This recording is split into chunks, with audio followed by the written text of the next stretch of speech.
Good afternoon from the final day of SEC Media Days. I'm Joe Hunk. Good news for former Tennessee Vol quarterback Hendon Hooker, as the Detroit Lions have announced that he is going to be placed on the active non-football injury list, which means he can be activated at any point in time during training camp. Jordan Addison is fast.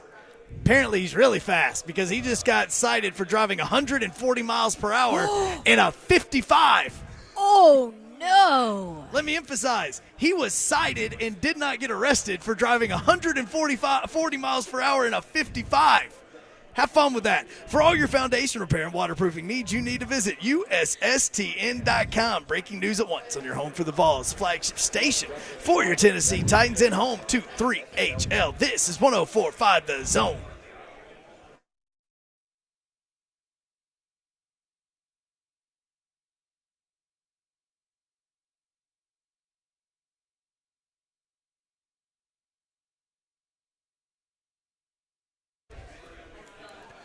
Yo, what up, Nashville? 3HL is on the air. Happy Thursday. Brent Doherty with you live in downtown Nashville. 104.5 The Zone coverage of SEC Media Days presented by Spring Hill Heating and Cooling. The F&M Bank Chat is open on Zone TV. You can get there on YouTube, Facebook Live, Twitter, and Twitch. Twitch, please. And there she is. She's Dawn Davenport. Hey, what up, Babsy? I'm in the building. 104.5 The Zone AI. On the T-Dot Smartway map, there appears to be a meteor approaching downtown Nashville. No, wait. Scratch that. No need to check for weather alerts. This appears to be a Babs NATO. She's coming in hot. Entering the studio in 3, 2, 1. Dawn Davenport. Here we go.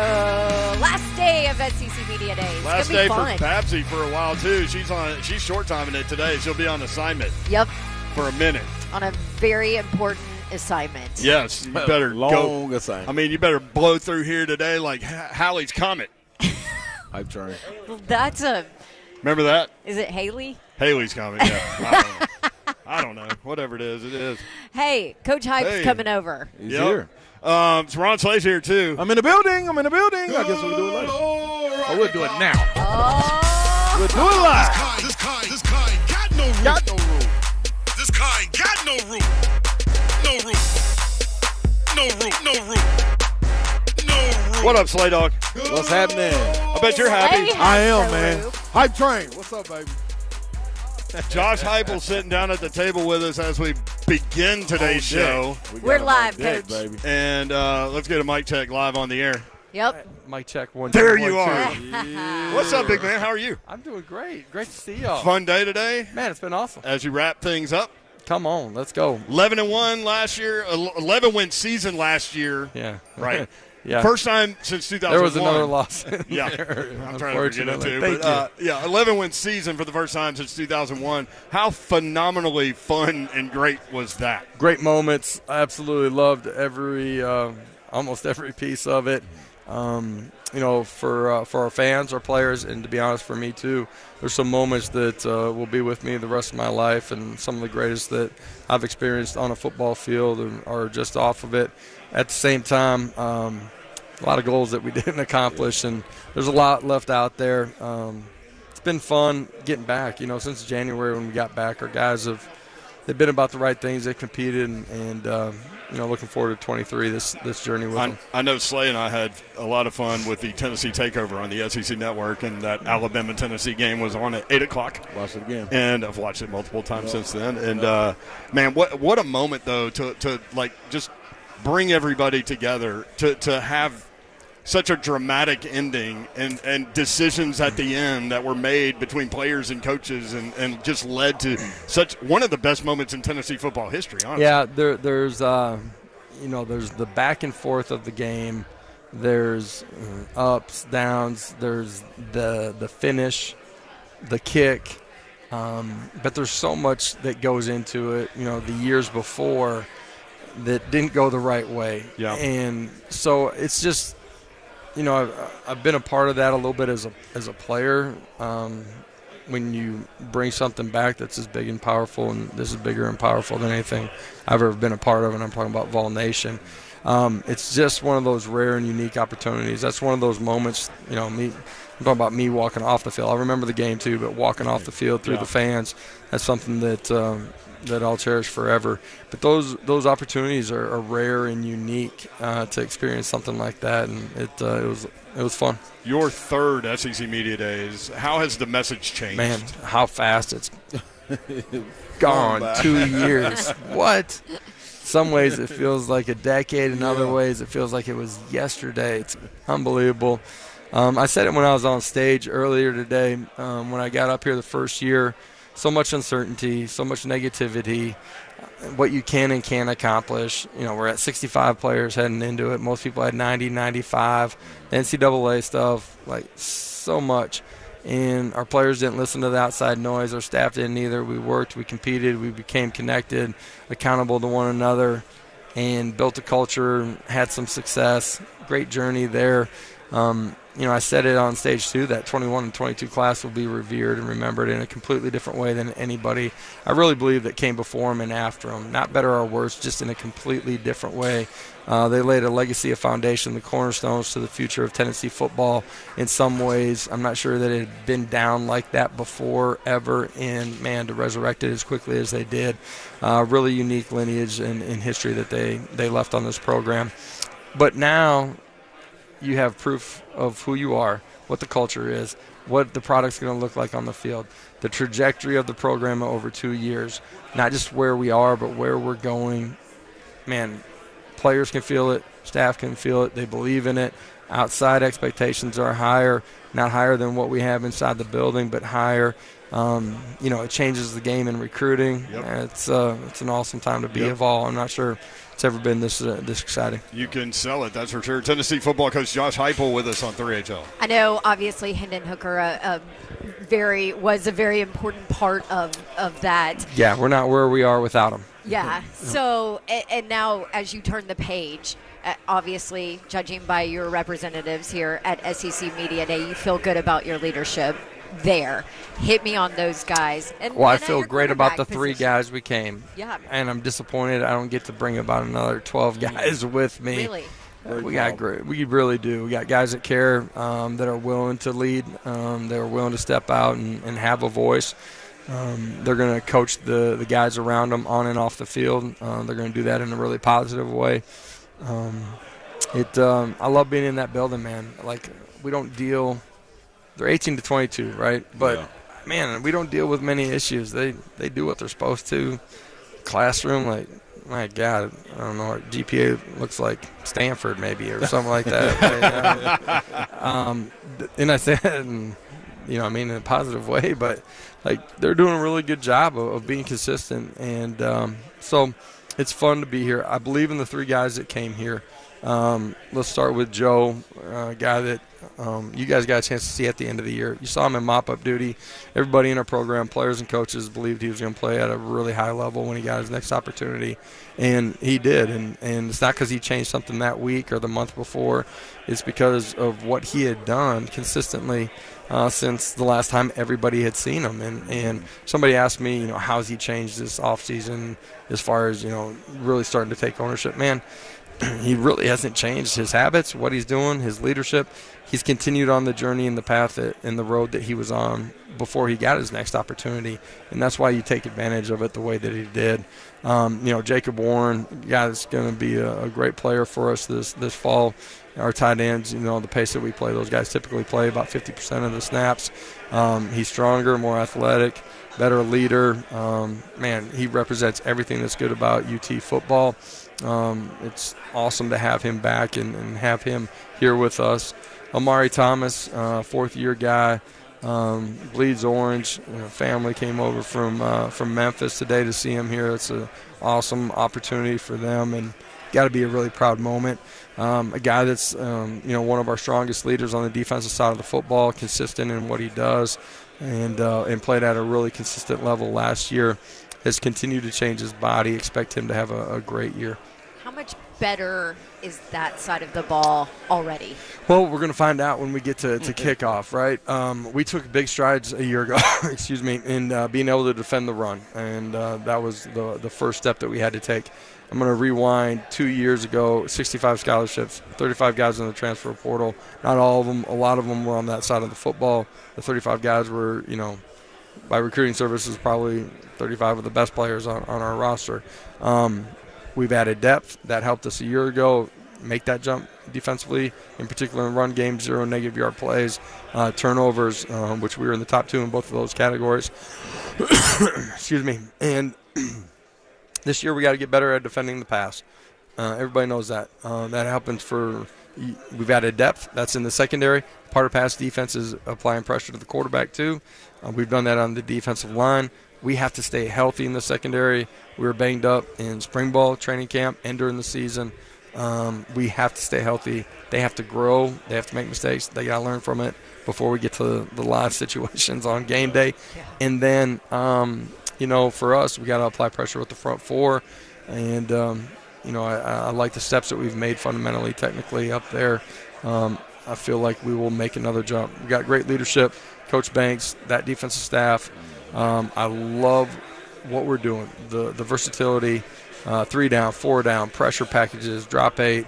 You got to prepare for everything when you play us. Tennessee football coach Josh Heupel with us at SEC Media Days. Coach, you can always talk offense and talk about the explosive guys. They always highlight things, but I want to talk about 2 freshmen on your defensive side of the ball. Let's go. And Come what on. kind of impact they can have. I love Caleb it. Herring and Arian Carter. Like what can they bring, especially at that position? What can they bring to this defense, and what are you expecting from them? Yeah, Caleb, the guy that played off the ball in space, naturally at our level is going to be closer to it. He's been great in the weight room. Good. Great kid, highly competitive, has a big-time motor.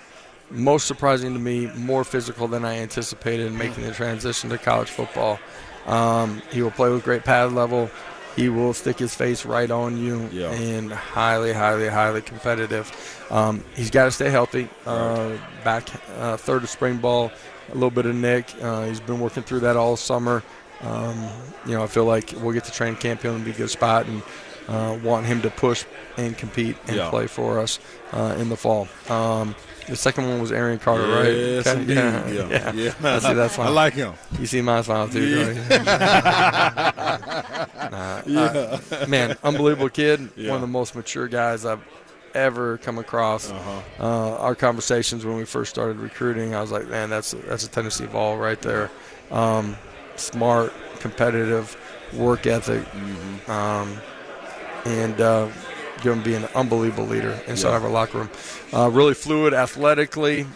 I think I love what he did in the offseason, showcase that in spring ball. I really anticipate him making another jump here when we get to training camp. Those mid-year guys, they resemble the class that came in before him more than they do the true freshmen that come in late May, early June now. Right. Off-season, installs, spring ball, make a bunch of mistakes. The game's moving really fast. It slows down on the back end. Summer, you re-get those installs. Man, you grow. You digest it. You learn it. By the time you get to training camp, you're a completely different player, man. Yeah. Coach, I feel like you love your team.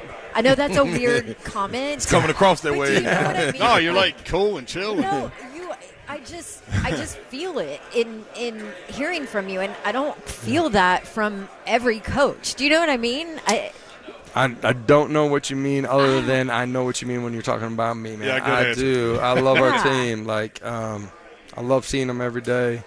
God, they're competitive. Good kids. Yeah. Great spirit. It's funny. We've been talking about Joe Milton, and we used to talk about how we hoped that he would get in at the end of the game because everything was in play, like with a laser and a missile and a bomb and all this stuff. But, man, watching it, you mentioned it, watching him last year, the fade route against South Carolina, I was like, oh, okay. And then you started to see all the throws. Where is Joe in his development? And I guess that's the first part. The second part is, obviously the players and everybody gravitate toward him. My family sat behind the bench at the Vanderbilt game. And just watching the players just gravitate toward him was interesting to me and told me a lot about who he is. Yeah, he's got stroke with the players. That's, yeah. You know what I mean? Like, they know he's talented, they know he works, and they know that that's a guy that can help them win, and he's going to be a really good leader, right? It takes all those things for you to have the pull that he does. Where he's at in his development, man, you know, everybody wants everybody to show up on campus and be ready to play at a championship level. That's just not real. And there's an evolution and a maturation that everybody goes through. And, you know, there's different styles of quarterbacks, right? Like, I was a pure dual athlete, elite speed. You know what I mean? Yeah. I can't believe you're buying. Yeah, no, you're like shaking your head. I got stock in there. I'm gonna see how far you're gonna go with that. Until you hit elite speed, I was like, yeah, okay. I remember. So you got guys that are comfortable in the pocket. Then you got guys that are dynamic playmakers, right? And then you got guys that, you know, don't have elite arms but are great anticipation throwers. Then you got guys that have a lead arm and need to work on touch and finding windows. Yep. Everybody's working on something to grow into the player that you need to be to play it at a level where you can win championships and where the game in some ways looks easy to the guy that's watching it on TV or in the stands. And Joe's continued on that, man. He's pocket movement unbelievably better than it was. Balance in the pocket now allows you to be accurate with the football, but that only happens because you understand your offense, you understand defensive scheme, you understand what's happening pre-snap, then post-snap, on the snap, and you're able to wire all of that together and harness it. And he's done a great job. How much more free do you feel with the investigation going? Man, it's hard to put into words. We've navigated it unbelievably well, just in the recruiting and with our own roster. That happens because you're transparent, dialogue. They believe in what you're saying. Yeah. Administration, unbelievable job of making sure that innocent student athletes don't have an opportunity to do the things that they dream about. Would have been easy to just take a bowl ban in year one. Wasn't the right thing for the guys that stayed behind. They were all innocent. They weren't the guys that were caught up in anything. So administration's new, staff's new, players are new. It's huge. Not for our current roster, because I'm not, like, when I told them, they were kind of like, yeah, all right. You know what I mean? Like, we're here. I don't think they anticipated anything other than that. For our staff, it was awesome. Recruits, it was huge. Because the conversations that were happening from other teams across the country, right, sensationalizing what was going to happen, it made it more difficult. And now to be able to say, hey, this is exactly what it is. Listen, we've been doing these things, taking these penalties at a higher clip than we actually will have to over the next 5 years. And it didn't change how you felt. It doesn't change who you get to come in with, what players you're playing against or with in the locker room. You're going to be surrounded by great players. You're going to have an opportunity to go compete for championships, get a chance to become the best player at your position, you know, in college football, hopefully, and you know, we're going to help them on their journey. There he is. He's Tennessee football coach Josh Heupel, one of the most athletic quarterbacks. That's right. This is the first time, though. I already had a nice little cup, a nice stogie lit up for you in the boom boom room. But thanks to Bill, don't even worry about it. Bill wanted it. I know he wanted it, so I ain't going to let him get it. We'll worry about it next time. I'm disappointed. I feel like feel it. I feel like you got nervous and didn't want to go in the boom boom room. That's what I feel like. There he is. He's Josh Heupel, Tennessee football coach. More 3HL next on 104.5 The Zone. Thank you.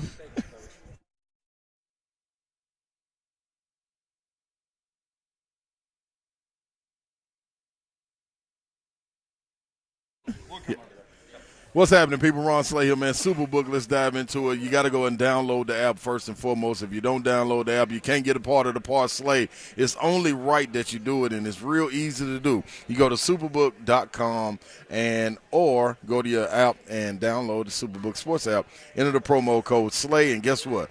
Bang! You get to use the promo code, and you score up to $250 with the first bet bonus. Win or lose, Superbook will match your first bet up to $250 with that promo code SLAY. It's real easy to do.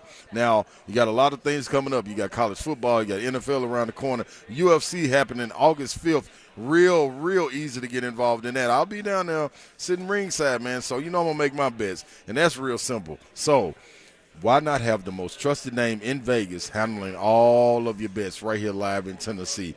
They got a team of dedicated odds makers behind the counter making it happen for you. So, listen, this is the part you do. Visit Superbook.com for terms and conditions. Gambling problem, call 1-800-8899-789. Book it.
Don't keep paying insane interest rates on your credit cards. Use your home equity now and pay them all off. And you can do it with Loan Pronto. Maybe you want to get some cash out, do a home improvement project that you've been thinking about. Well, Loan Pronto can help you get that cash in less than a week.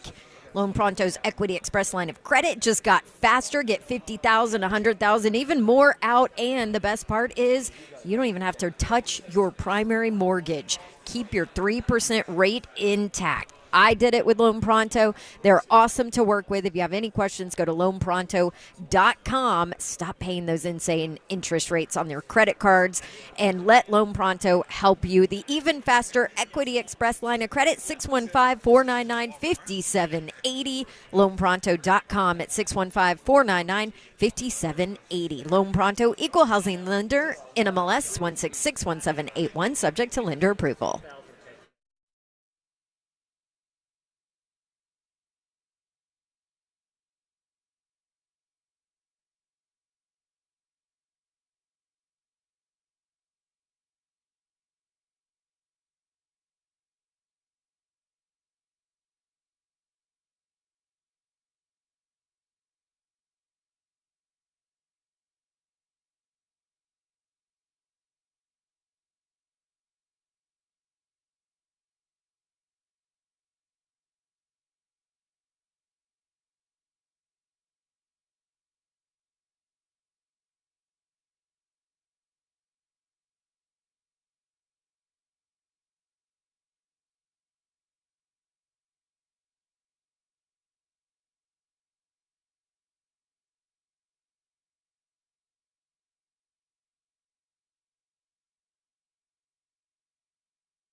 3HL 104.5 The Zone, broadcasting live from SEC Media Days, presented by Spring Hill Heating and Cooling. And we, speaking of big savagery, Ramon Foster, he'll join us at 4 o'clock. We also appreciate Advanced Restoration as well. But Adam Sparks covers the Vols. Just happened to walk by, and he was getting coffee, and, like, I motioned over, like, Don was doing a live endorsement, so I couldn't really talk. But I was like, can you sit down right now? That's what you get for walking near us. That's what you get for trying to get coffee. Trying to be a human. Stay awake That's after fine. this That's fine. Jeremy Pruitt investigation you are all up in. Just, I think I've told this story to people personally for the last few days now that it's out. So why not talk about it on the air? It's it's been a long go. We've got the Knox News. We got about 3,000 pages. This is all through open records requests. We got 3,000 pages of documents. About 6,000 text messages from Jeremy Pruitt's staff, and so I've been looking through those for a long time. I've learned over the last few days I need glasses now because it's sort of gotten glazed over after a little while. Do you go through some of them 6,000? and then realize, like, I haven't comprehended, like, the last 100 I've read and have to go back? I've got little Post-it notes. And my wife is doing her dissertation, so she has a lot of Post-it notes and highlighters that she's using for that, and so I stole all those and highlighting. Here's where they're talking about Pruitt and money. Here's where they're talking about different players they're trying to get with secret recruiting visits, and so it's been entertaining. I told you guys off the break that at one point I had read too many monotonous text messages from the staff, and I handed over part of them to my wife, and we would read them back and forth, sort of as a role play, where you be the offensive analyst, and I'll be the recruiting director, and let's read our texts, and so. My gosh. But yeah, I mean, there's a lot of funny ones. You guys haven't printed all of that. You haven't. No, we've got more coming this next week. We put out, I think, 15, 20 of them last week. We'll put out another 10 or 20 that are – the second batch are the really funny ones. But the first ones were funny in a bad way because they all were implicated in the NCAA investigation. Like there was – some of these I read through and I have to do a double take. Did I read that correctly? There was one of them that I really liked where an analyst – is texting Shelton Felton, the linebackers coach under Jeremy Pruitt, and he texts him something that indicates that they're cheating. And the linebackers coach replied and said, "Don't be sending that to my work phone. You shouldn't send that to my work phone." And then the analyst replies, "Oh, yeah, absolutely. Nothing we're talking about needs to be on work phones." Oh, man. And he replied, and it's on the work phone. And he replied back to the work phone to say that. This is not all brain trusts. Some of them were funny where they would have the recruiting directors, assistant directors. They would go back and forth over talking about how much money was being spent on different players, back and forth, just pages and pages of it. And then suddenly they would use code and say the package is at the drop point. It's like you just spent like days talking explicitly about what you're doing and cheating, and then suddenly you're using code. This is amazing. Yeah, I mean, drop point's pretty obvious. I mean, I think so. Package at drop point. Yeah. See, they should have said the hamburger is in the car or something, or whatever. Hey, the cheese is added to the hamburger. Anything but don't. The blue crow flies tomorrow at 12:30. Well, you've done a great job covering it. I know it's been intricate. Were you surprised at how it kind of finished? It was. Well, let me say this. A lot of people have asked me, like, could this have been avoided, the case altogether? It was clear, again, if you read the text messages chronologically, that it was going to fall apart. It was just going to happen. In the last month before the tip came to Tennessee's chancellor, Donde Plowman, in the month before that, you could start to see it start to unravel. There were some text messages about so like early in the cheating, a player would come for a secret recruiting visit, him and his mom, and then him and his mom and his high school coach, and then by the end of it, you would have staffers texting back and forth about, hey, this kid brought 12 people to eat lobster. And then people would bring 3 cousins and an uncle and their high school teammates. And what was happening is these recruits are figuring out whatever whoever I bring and whatever we put on this tab, somebody is showing up an hour later and going to pay whatever's on that tab, and they can't tell on us, so they would just bring just loads of people and take advantage of it. I found that kind of funny that the recruits got wise to it and took advantage of it. More power to them. And then didn't even commit to go to Tennessee. Some of them didn't. They Right. talk. Yeah, some of them didn't. I mean, it's double smart, I think, to do that. But I mean, the way it ended, Tennessee was fairly confident they wouldn't get a postseason ban. But I can tell you, the last hour they didn't know. Yeah. They didn't know. They ended up as well as they could under the circumstances. We had reported the other day that they had a plea deal from 2 years ago, and we laid out the terms of what that plea deal was that Tennessee offered the NCAA. And what they got on Friday was pretty close to what they offered 2 years ago. So they sort of knew what the restrictions were going to be. The only thing that basically we spent the last year and a half waiting on yes or no to postseason ban. That's all that happened in this whole process. And it was a no that they offered 2 years ago. It was a no at the end, and so that was as good as they could have hoped to get. Which Adam I think Sparks, is fair. At Adam Sparks on Twitter, KnoxNews.com. Yeah, I agree. Especially for the poor players that are everybody's there that gone, have nothing right? to do with it. Yeah, So everybody's gone. how do you cover that story and work through such in-depth things and also cover the program and what's going on, on a day-to-day basis? I mean, I told some of my colleagues today, I said, I hope nothing happened the first 3 days because I didn't watch any of it. I knew what happened with Tennessee today, but before that I didn't. Mike Wilson, my colleague, I think he's been on the air with you guys. He's done a good job we sort of parsed this out. Okay. Where I took the institutional side and the Jeremy Pruitt side, and then he has now taken it. Mike is like a detective in figuring out who the recruits and who the players are in this, and because all the reports we get, their names are redacted. Okay. And so he has put together all the different reports, and we have the investigated notes from documents we have and comparing those. So you guys saw he put out Walter Nolan yesterday. Yeah. And that one was Mike's, and he figured. For those that don't know. Number 2 recruit in the country, moved to Knoxville a year before he was done with high school, moved to Knoxville. People thought maybe he'd go to UT. Instead, he ends up to Texas A&M. Tennessee spent it was the largest secret visit they had. They spent about $3,000 on him over 4 days, and that's restaurants and bowling and arcades. They took him to the aquarium in Gatlinburg. It's and I don't know with an 18-year-old what convinces you to go to a school. Probably not an aquarium. Not the aquarium, Yeah. I don't think. It also makes you wonder what Texas A&M gave him, honestly. Yeah, I mean, and there was, I mean, better than $3,000, I guess, on a weekend. Makes sense. But I mean, that's the obvious speculation, and that's like the second wave of what I'm getting Tennessee fans react to. Of if they got perks in this way and then didn't come. What does that say? The fact that they went somewhere else, did they get nothing to go somewhere else? It's kind of hard to believe that's how it would go. Adam Sparks with us on 3HL at Adam Sparks on Twitter. So let's talk about Tennessee moving into this season, coming off the 11 wins. They lost a lot of talent.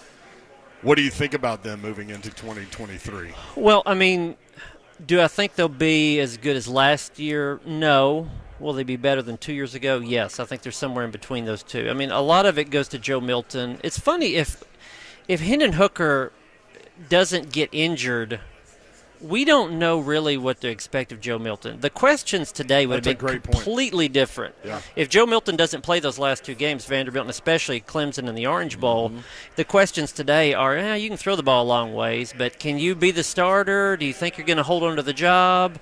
Can this Nico guy overtake you? Right. And instead it was questions today about, are you going to be a first-round draft pick? Are you a Heisman candidate? And all these sort of things. And it's based on not even so much the Vanderbilt game, but it's just the Orange Bowl and a cannon of an arm that he has.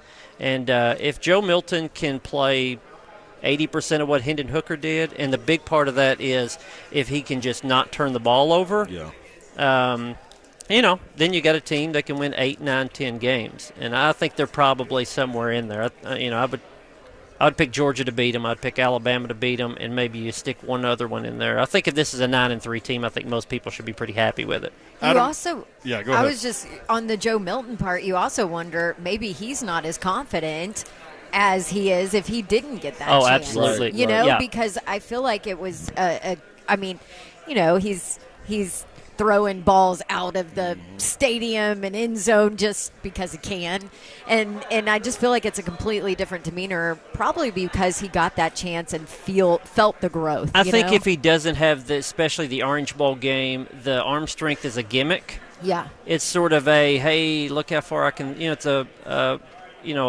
punt, pass, and kick type thing. Just this guy can throw it a long ways.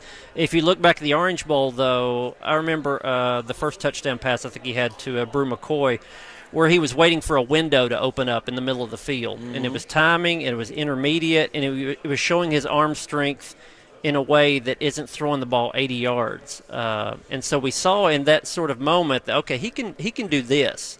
And he knows that now. We know that now, and it's sort of catapulted him and this team to a team that can be close to what they were last year. Yeah. Adam, let's do this. Let's take a caller. Brennan has a question. He is in Gallatin. Brennan, thanks for listening. You're on with 3HL and Adam Sparks. Hey guys, enjoy your show. My question is, your coaches and your recruiters. Some of the administrative are all held accountable when these recruiting violations come down. If they can prove that player A was handed a certain amount of money, why is that player not held accountable as well? Why are they not punished? Why do they not have to give back money? They know it's wrong. Great question, Brennan. Thank you for the call. Appreciate it. So that is a good question. I've gotten that one a few times over the last few days. There's different categories of these players and recruits. There are the ones that transferred. Most of the violations were the heaviest violations were on them. They got immunity. Yep. There were 10 immunity letters that we found in the documents. Some of them were to transfer. Some of them were to players that returned to Tennessee the next year, where they were involved in some infractions. They got immunity because they cooperated. And then there were also some returning Tennessee players and also recruits that got small amounts of money or that were part of violations, and they got their eligibility reinstated. So I guess the short answer is the athletes are just not going to be punished in this. The ones that went elsewhere, the ones that were recruited by Tennessee but then signed somewhere else, or the ones that stayed at Tennessee, and there were a few that stayed at Tennessee. They were ineligible when they were playing in that last season under Jeremy Pruitt, but once they cooperated after the season, anything after that, their eligibility was reinstated. So for Tennessee fans that are angry about that they want those players that left punished, there would have been a few players punished at Tennessee too, to a lesser degree, but basically NCAA said these are small fish, the players and recruits who want to get the big fish, and that was Jeremy Pruitt and his staff. Adam Sparks, at Adam Sparks on Twitter, knoxnews.com. So we had Coach Heupel on at the top of our show, and for one, maybe it's because he knows us well now, but he seems more comfortable. And at one point I said to him, like, I felt the love he has for this team and that locker room and that group of players and the positivity he has for kind of his roster. Do you feel that? Do you see that? Some of that is time. Some of that is coaches like to downplay this, my guys or the previous coach's guys, but there's something to that of when you identify a guy in high school and bring him in and nurture him, and that's your guy. And this whole team, either the ones he inherited or the ones that he recruited, all seem like his guys now. And so I think there's sort of a comfort level that, this is all my family under my roof. I remember Josh telling me a story back I think it was in the spring, right after he got on campus, after Pruitt was fired, and they went through some little drill, some little leadership drill or whatever, out I think before spring practice, and guys were coming to blows within like 5 minutes. They could not work together, and players were just trying to punch each other because it was so toxic. Yeah. That they just had to say, everybody go to the locker room. We can't even do this exercise. And there's none of that now. None of that now. And no wonder he loves this group. That's right. Yeah. Nobody punched each other within 2 minutes of an exercise. He's like, this is great. Yeah. But it's culture. And, I mean, we can't we can't ignore the fact that if you go 11-2, Right. Yeah. and you win the Orange Bowl, and Hendon Hooker is like, the Dalai Lama. That's like the greatest human on earth right now, I think, to Tennessee fans. When you have that type of character guy at the top of the program, everybody sort of follows in line. And Joe Milton now is that guy. And he's had this maturation process, I think, that has told people, okay, this is sort of a different version of Hendon. I saw Joe in the first year he was on campus. You would see him at practice where Hendon had his arm around like a coach and then a freshman quarterback and would talk to both of them like he was a dad. And then Joe was over dancing with wide receivers during the same drill. And so you thought, okay, this guy's mature. This guy isn't quite yet. And you've seen Joe now with Nico coming in, that he's going over and talking to guys individually. And he's hit adulthood in a lot of ways. And I think that's another reason why Josh Heupel looks at this team and say, okay, I know what I have here. Yeah. Adam Sparks, KnoxNews.com. Thank you, Adam. Appreciate you coming to get coffee. Yes. Yep. Glad you guys called me over. Hey, great work on all this, too, man. Thanks. More 3HL next on 104.5 The Zone.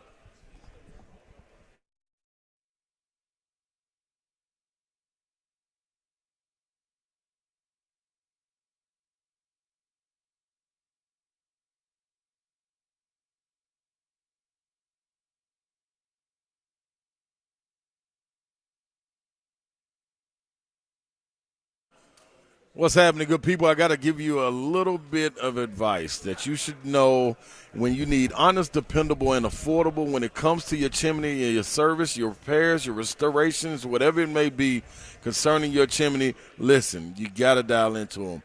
That is Chimney People. I'm making it real simple for you, giving you the number right now, 615-364-8987. Don't just call any amateur over there to try to get your chimney together. No, don't do that, man. You got professionals ready to get it done, and they even do more than that. Dry vent repairs, dry service, outdoor kitchens and fireplaces, also fire pits and fire bowls. Any and all masonry work is going to be right there, and they're going to have it all done in the blink of an eye. It's going to be real simple, but you got to take advantage of it. Summer special is right now. You need to get on that. Just include that you have been told by Big Slay to get on over there. Now, Chimney, make it happen.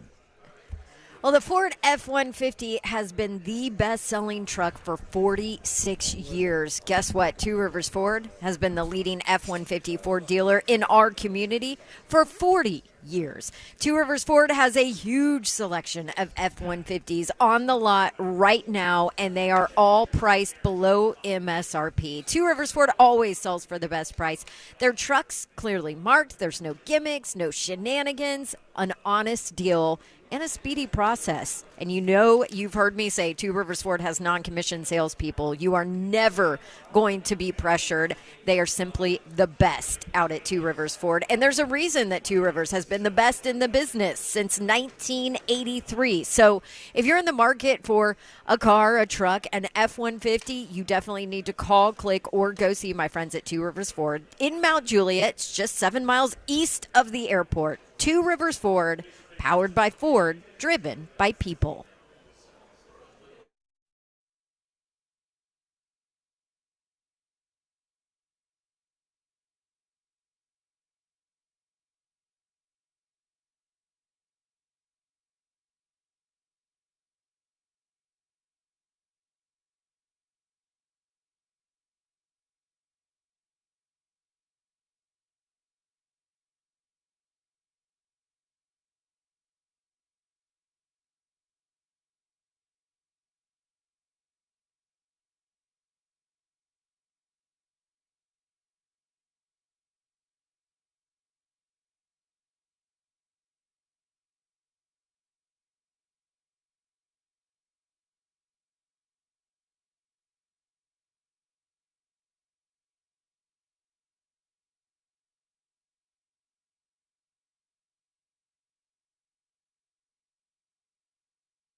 3HL 104.5 The Zone. Thanks to Zeph for producing back at the studios on the world-famous Music Row. Look, it's sunny outside. How about that?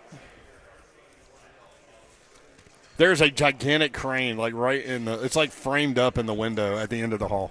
I mean, that's just a sign of the times here in downtown Nashville. 104.5 The Zone coverage of SEC Media Days presented by our good friends at Spring Hill Heating and Cooling and also Advanced Restoration. They are family. That is true. Coming through today, Ole Miss football coach Lane Kiffin brought the only sophomore to SEC Media Days, running back Quinson Judkins, defensive end Cedric Johnson, and cornerback Deontay Prince. South Carolina coach Shane Beamer down here. A lot of people kind of quietly talking confidently about South Carolina, except for Babsy. No, Babsy was on board. Oh, you're on board? I mean, not on board, but she wasn't against him. I just said that could be a trap game for Tennessee. Oh, right, okay. South Carolina. I got you. Tonka Hemingway. They brought a punter, South Carolina. I mean, come on. I guess, you know what? Punters need love, too. Right. Sorry, Kern. Sure. Sorry, Kern. I'm sorry that I just said that. Shame on you, Babsy. I wonder if Kern went to MAC Media Days. No. You I don't think. I bet they didn't have them. What in the hell are you eating? Hey, man, I'm trying to make it through. He was on Feinbaum earlier. I know. He tried to sing Rocky Top, and they cut him off. He's eating it. Oh, really? They cut you off? Told him, it's cool, y'all. I know we only got 5 seconds for trademarks and all that. He started singing Rocky Top. Here you go. And they started, giving him the thirst. I've done this before, y'all. Not a rookie anymore. Listen, y'all wanted me on. You know what I bring. I didn't ask for this. Y'all asked me. You know what I bring. Yeah, and Paul just setting it up. He's just throwing up lobs. I know what to do then. Oh, you know what Paul does. Yeah. Paul Feinbaum. Paul. He just pokes. Yeah. Yes. Pokes the bear. That's what I do, too. Quarterback Spencer Rattler also with South Carolina. Tennessee brought Josh Heupel, Joe Milton, Amari Thomas, and Jacob Warren. If you missed our conversation with Josh Heupel, it was at the beginning of the show. You can catch it where you get your podcasts and at 1045thezone.com. Also, you will hear from all 3 Tennessee players today as Joe Hunk and Sammy caught up with all of these guys. Joe Milton, Amari Thomas, who was wearing a big, fat O chain. Yeah, I just called him Big O. No, that's all I'm going to call you all day. It's just going to call you Big O. And tight end Jacob Warren. And Josh Heupel made a good point about Jacob Warren coming back and all of these things and about his development because tight end in his offense only on the field about 50% of the time. Yeah, but when they are out there, they usually not. Yeah, they're not decoys out there, and they do more than just catch the ball. They run the ball, catching on sweeps, do a whole lot of stuff. Now you guys were out here making fun of the punter for South Carolina. Oh, I know. I know. I just looked up his bio. Y'all know he's like an All-American. Yeah, well, he's the best punter in the country. Okay. So still, he's an All-American. He's a punter, honk. He's an All-American. She's about to get a text from Kern in 3, Kurt's texting all of 2. I'm over here giving him love. He's an All-American. I still wonder if he went to MAC Media Day. We need to text him. It's like 4 people there. It was just one room. Tennessee quarterback Joe Milton on wide receiver Squirrel White. Quote, I think he's faster than he was last year. I didn't think that was possible. You know what, though? That is, first of all, that's impressive. You're over here with your tea. You're like doing an English fireside chat over here. I'm bringing Europe. You're Margaret Thatcher over here. Europe right here, man. Do you know what? This is one thing I think they don't – it'll be out. One thing I think they don't take into account with Joe Milton is the guys that he's going to be throwing to this year are the guys that he was working with before anyway. With the second-string guys, that's a great point. Like Ramel Keaton, Squirrel White. Yep.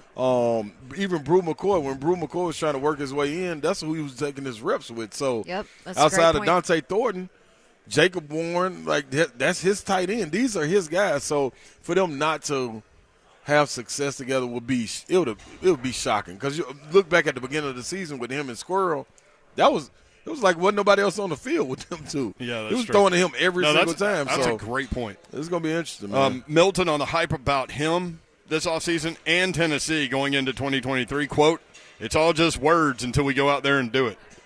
I'm glad that's an understanding. Because you You can get caught up in all of this. Yeah. You know, easily, man. Like, that man waited his turn, dog. Took his job, waited his chance again. Could have transferred. With easily. Another dominant guy coming in, Nico. Yeah. You know, I mean, freshman, but it's still. Milton was asked about taking a back seat when UT went from hoping to win to expecting to win. Quote, I was a passenger. We were good, but we want to be great. Love it. End quote. A reporter told Tennessee quarterback Joe Milton that he maybe has the strongest arm in college football. Milton responded, ain't no maybe. No ifs, ands, or buts either. How about this guy, man? I love that. I love that. If you're worried about confidence level, I don't think you need to. And again, you'll hear a conversation with Joe Milton. Sammy did that one, right, huh? Animal. Coming up a little bit later. At 4 o'clock, which is the next segment, stay tuned as we will be joined by Big Savagery, I like to call him, Ramon Foster, at Ramon Foster on Twitter. Of course, with RK Dub, weekdays 6 to 10, right here on 104.5 The Zone. And we've got that next. 3HL, broadcasting live at SEC Media Days at Radio Row, presented by Spring Hill Heating and Cooling. And we have so much more coming up. Advanced Restoration as well. The F&M Bank Chat is open on Zone TV. You can watch the show live, YouTube, Facebook Live, Twitter, and Twitch. Twitch, please. We'll be right back on 104.5 The Zone.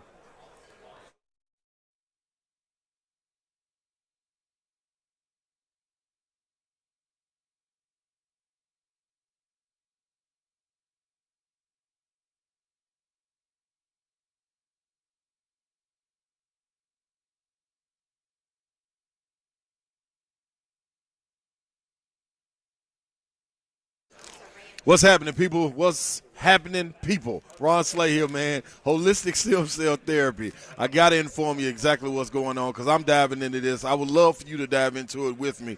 KellumStemCellInstitute.com. That's KELLUM, StemCellInstitute.com. Or call 615-850-4415. Why? That's probably what you're asking. This is not the controversial stem cell use that you're hearing when you talk about fetal research or donor cells of any kind. No, this is your body, your cells. That's what you got to understand. They cannot only harvest your body stem cells, but also store them for future and continued use. So imagine if you were at 17 and you took this upon yourself to go and get your stem cell, you had a problem at 35 or 40, they're going to inject your own stem cells back into you at that age, so you're going to heal that much quicker. Man, Dr. Kellum is a guy that has been with the Olympic USA team. He's also been with the Boston Celtics, a little bit of everybody, man. Dive into this. Visit KellumStemCellInstitute.com, 615-850-4415. Let's get healing, people.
Good afternoon from the final day of SEC Media Days. I'm Joe Honk. News from the NFL just a few moments ago. The NFL owners have said peace out to Washington Commanders owner Snyder, as they have now unanimously voted to approve the sale to the group that is led by Josh Harris. A little while ago, we found out that the rookie wide receiver for the Minnesota Vikings, Jordan Addison, he decided he wanted to drive 140 miles per hour down the freeway in Minnesota in what was supposed to be 55 lane. Just a little bit faster, no big deal. But VFL Hendon Hooker has just been placed on the active non-football injury list, and the Lions have said that they can activate him at any time. For all your foundation repair waterproofing needs, you need to visit USSTN.com. Breaking news at once on your home for the Vols, the flagship station for your Tennessee Titans, as well as home to 3HL. This is 104.5 The Zone.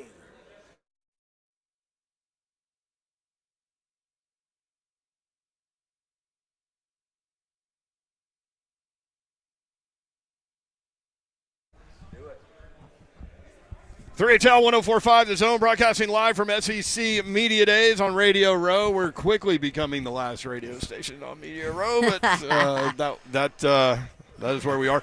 Presented by Spring Hill Heating and Cooling and Advanced Restoration. The F&M Bank Chat is open on Zone TV. If you want to watch the show live, as Slay is doing right now, YouTube, Facebook Live, Twitter, and Twitch. Twitch, please. Don Davenport is here. Ron Slay is here. Hey. We'll go from one right to the other because we got to get to a guest. Run, Slay. I'm in the building. Oh, Rocky Top. You get Rocky Top all day. This kind got no room. I like that. This kind got no room. I like that. I love watching Bazzi on Zone TV because, y'all can see how flamboyant she is with her gestures and her hand movements. And when we have to sit this close together, you're going to get hit. We're it's in very range. dangerous. Yeah. We're going to catch some shrapnel. That's true. Every Thursday we visit with Big Savagery. Ramon Foster joins us now at Ramon Foster on Twitter. You can hear him every morning. RK Dub weekdays 6 to 10 a.m. on 104.5 The Zone. Absolutely killing it, Ramon. Congrats on all y'all's success. Welcome in. How are y'all? Man, thank you. Same to y'all, man. Y'all know the motto. Everybody eats, man. Everybody eats. Big Savagery, man. We had our guy Josh Heupel stop through, dog. I know you guys had a lot of people come through on the morning show, but we were granted, a little time with Josh Heupel, man. And he seems like Bab said it. Seems like he's in a totally different space as far as the love that he has for his team, relaxing and being able to talk about his guys. What's your feelings, especially, being close to the situation and being a former player up there? Well, I'm going to say this. It really does make it a whole lot easier when you're coming out a day after having a 5-star commit. That makes it a whole lot easier. Well, that too. Yeah. But the reason he got that, though, is because he came in and showed that his product can work. Now we're in the phase of seeing how long his product will last. And me personally being a Vol, I hope it lasts for a very long time, to the point that where you catch up, with the others that we speak of, the Georgias, the Bamas, the Clemsons, the Ohio States that are in that conversation. Let's keep pace in this race. And I think that's what he wants to do. Danny White is giving him a vote of confidence. His players are backing him. I've talked to some folks around the program, too, and it's just, the conversation around Josh Heupel has been this. He loves his players, and they know it, and they love him back. And when you got that, no matter where you are in recruiting rankings, y'all know how they say, you can find ways to have your players drink the Kool-Aid, right?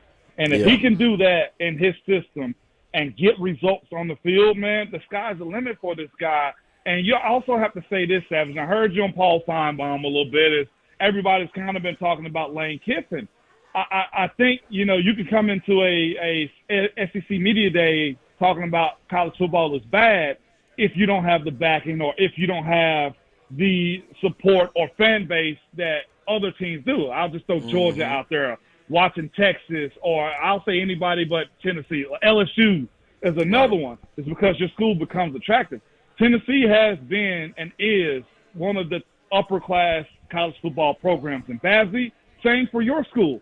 I know Hugh Freeze is chomping at the bit to get you guys back up top, and Hugh is excited to be in a place like Auburn because the brand is good. It's a matter of you sustaining and building that brand to a portion where you can sit at SEC Media Days and kind of poke your chest out a little bit when a reporter asks you who's the real UT, and you give them a 5-word answer, because that's all that's really necessary. The brand speaks for itself, right, y'all? So that's where Josh Heupel is right now, getting the support from upper management or, the chancellor, athletic director. But when it resonates to your players and you see that in their off-season workouts and then summertime camp, and you get those results on game day, you can walk a little bit more comfortable. The receiver you mentioned, for those that don't know, 5-star wide receiver Mike Matthews picked Tennessee over Georgia, Clemson, and USC. You would think, Savage, now with that investigation gone and done with, and Heupel even talked about, other schools recruiting negatively against them because of that, can't do it anymore. But also the ability that Heupel has now to sell what you see on the field, what they are. They're clearly defined. And if you're a wide receiver, like, you wouldn't even – I don't even think you would care if, 2 or 3 of the other top 10 receivers were coming, because there are going to be plenty of balls flying around out there. It really is, man. And that's the thing that I've heard he's done a really good job as far as, like, having the talent and having the ability to manage that type of talent, too, because everybody understands that their rep could be the most important rep for this team, the way he sets up his offense. And it's not really an issue as it stands with wondering where you are as a player. When you're a former player, you have ways of being fully transparent with guys, and his staff, from my understanding, has been that way with those dudes to the people that I've talked to, and that's a beautiful place to be at, man, especially in this day and age of, college, just NIL and transfer portal and whatnot. For all the ones that don't like it, the ones that have embraced it thus far, even Nick Saban has, and Dabo Swinney too. Like, you see the benefits of it if you do it right, and Josh Heupel and his staff have been doing it right so far. At Ramon Foster on Twitter, Ramon Foster with us, 6 to 10 weekday mornings on 104.5 The Zone. Big Savage, man, how important is it for the trenches, like to get depth in the trenches and have people come behind guys that are leaving and be able to replace them and not miss a beat? Because you look at Alabama and you look at Georgia, and that's what's happening, man. The trenches on both sides of the ball is really important in the maturation process, if you will, moving forward. And I think you're going to get the skill guys. That's the glitz and the glamour.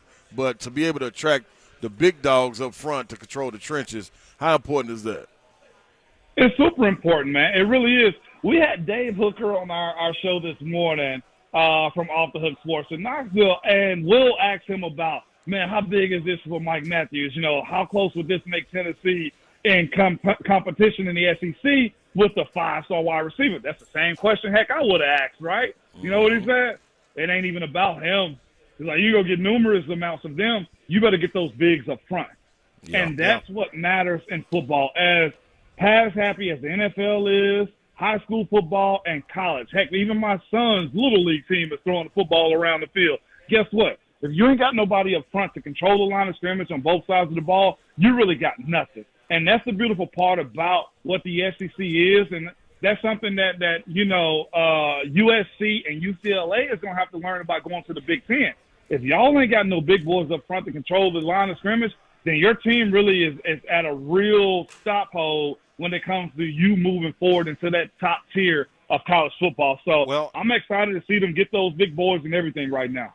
Yeah, and I think you make a great point, too, because, I think we get caught up, and I think a lot of people do, in the big plays in that Tennessee offense and pushing the ball down the field. But the reality of the situation is the guts coming back is more than 1,500 yards of rushing offense with 2 running backs that are coming back.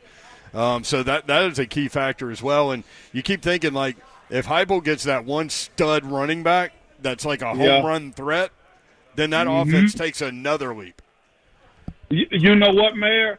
That they have a recruiting class right now that have what you think is one of those stud running backs coming in from North Carolina. I'm trying to scramble to pick up his name right now. But with that being said, though, Mayor, like the running back position, I know we've talked crazy about it. Peyton Lewis from Salem, Virginia, is 4-star. Yes, he's supposed to be a home run hitter. Hopefully we get an opportunity to see that. Cam Seldon, we saw that in the spring game. But we talked a little bit about the running back all this week with Derek and, NFL players not getting their just due as far as money goes in this league. But in college, you are important.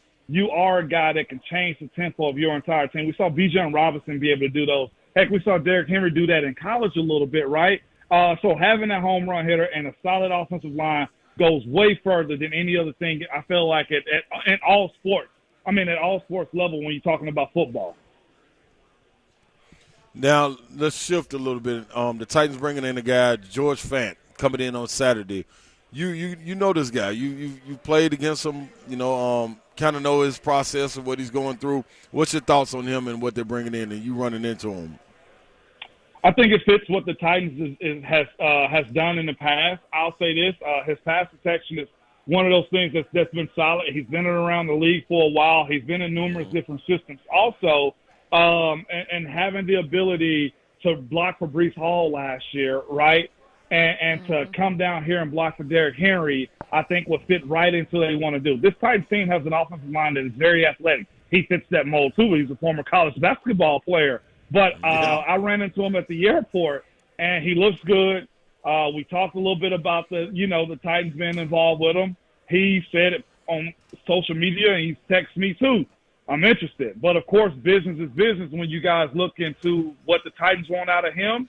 And, truthfully, what's the transaction on his end? I won't go any further than that. But if it's to be, he's right here in the city. I know it's something that's on his radar.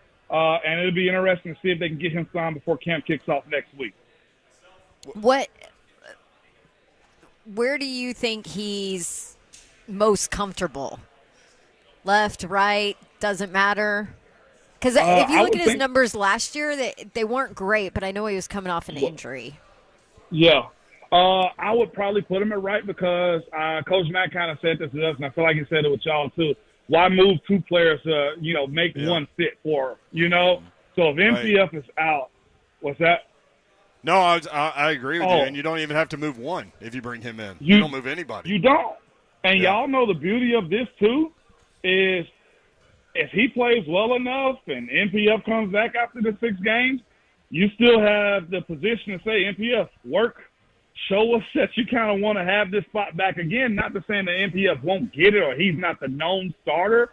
But when you have situations like this in your professional career where you get suspended, there is a level of, hey, prove to us why you belong in this situation. Why should you be a starter? You did something to hurt us. Whether you didn't do it on purpose or not, you're still in the media as far as being a guy that's suspended from the league. So if George Fant comes into this team and plays well, guess what you got? Depth, because MPF is still on the horn and under the contract. And I'm guessing if George Fant signs before training camp and he makes opening day roster, then his salary is guaranteed. So you're going to have him on roster anyway.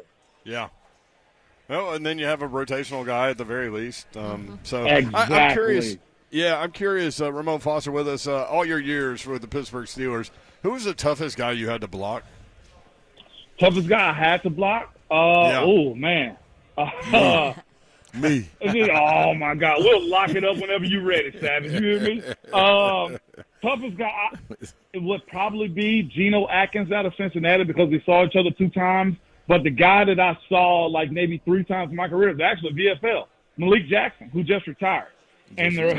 What got me with Malik was he's just as tall as I am, and he's got just as long as arms as I do. And he was a 300-pounder guy. So he came with speed, agility, and long arms. That always kind of gave me issues. I never worried about the guys that just wanted to run through my chest because I had the size to handle that. I worried about the guys that was quick, long arms, or the guys that had really good leverage like Geno Atkins. Yeah.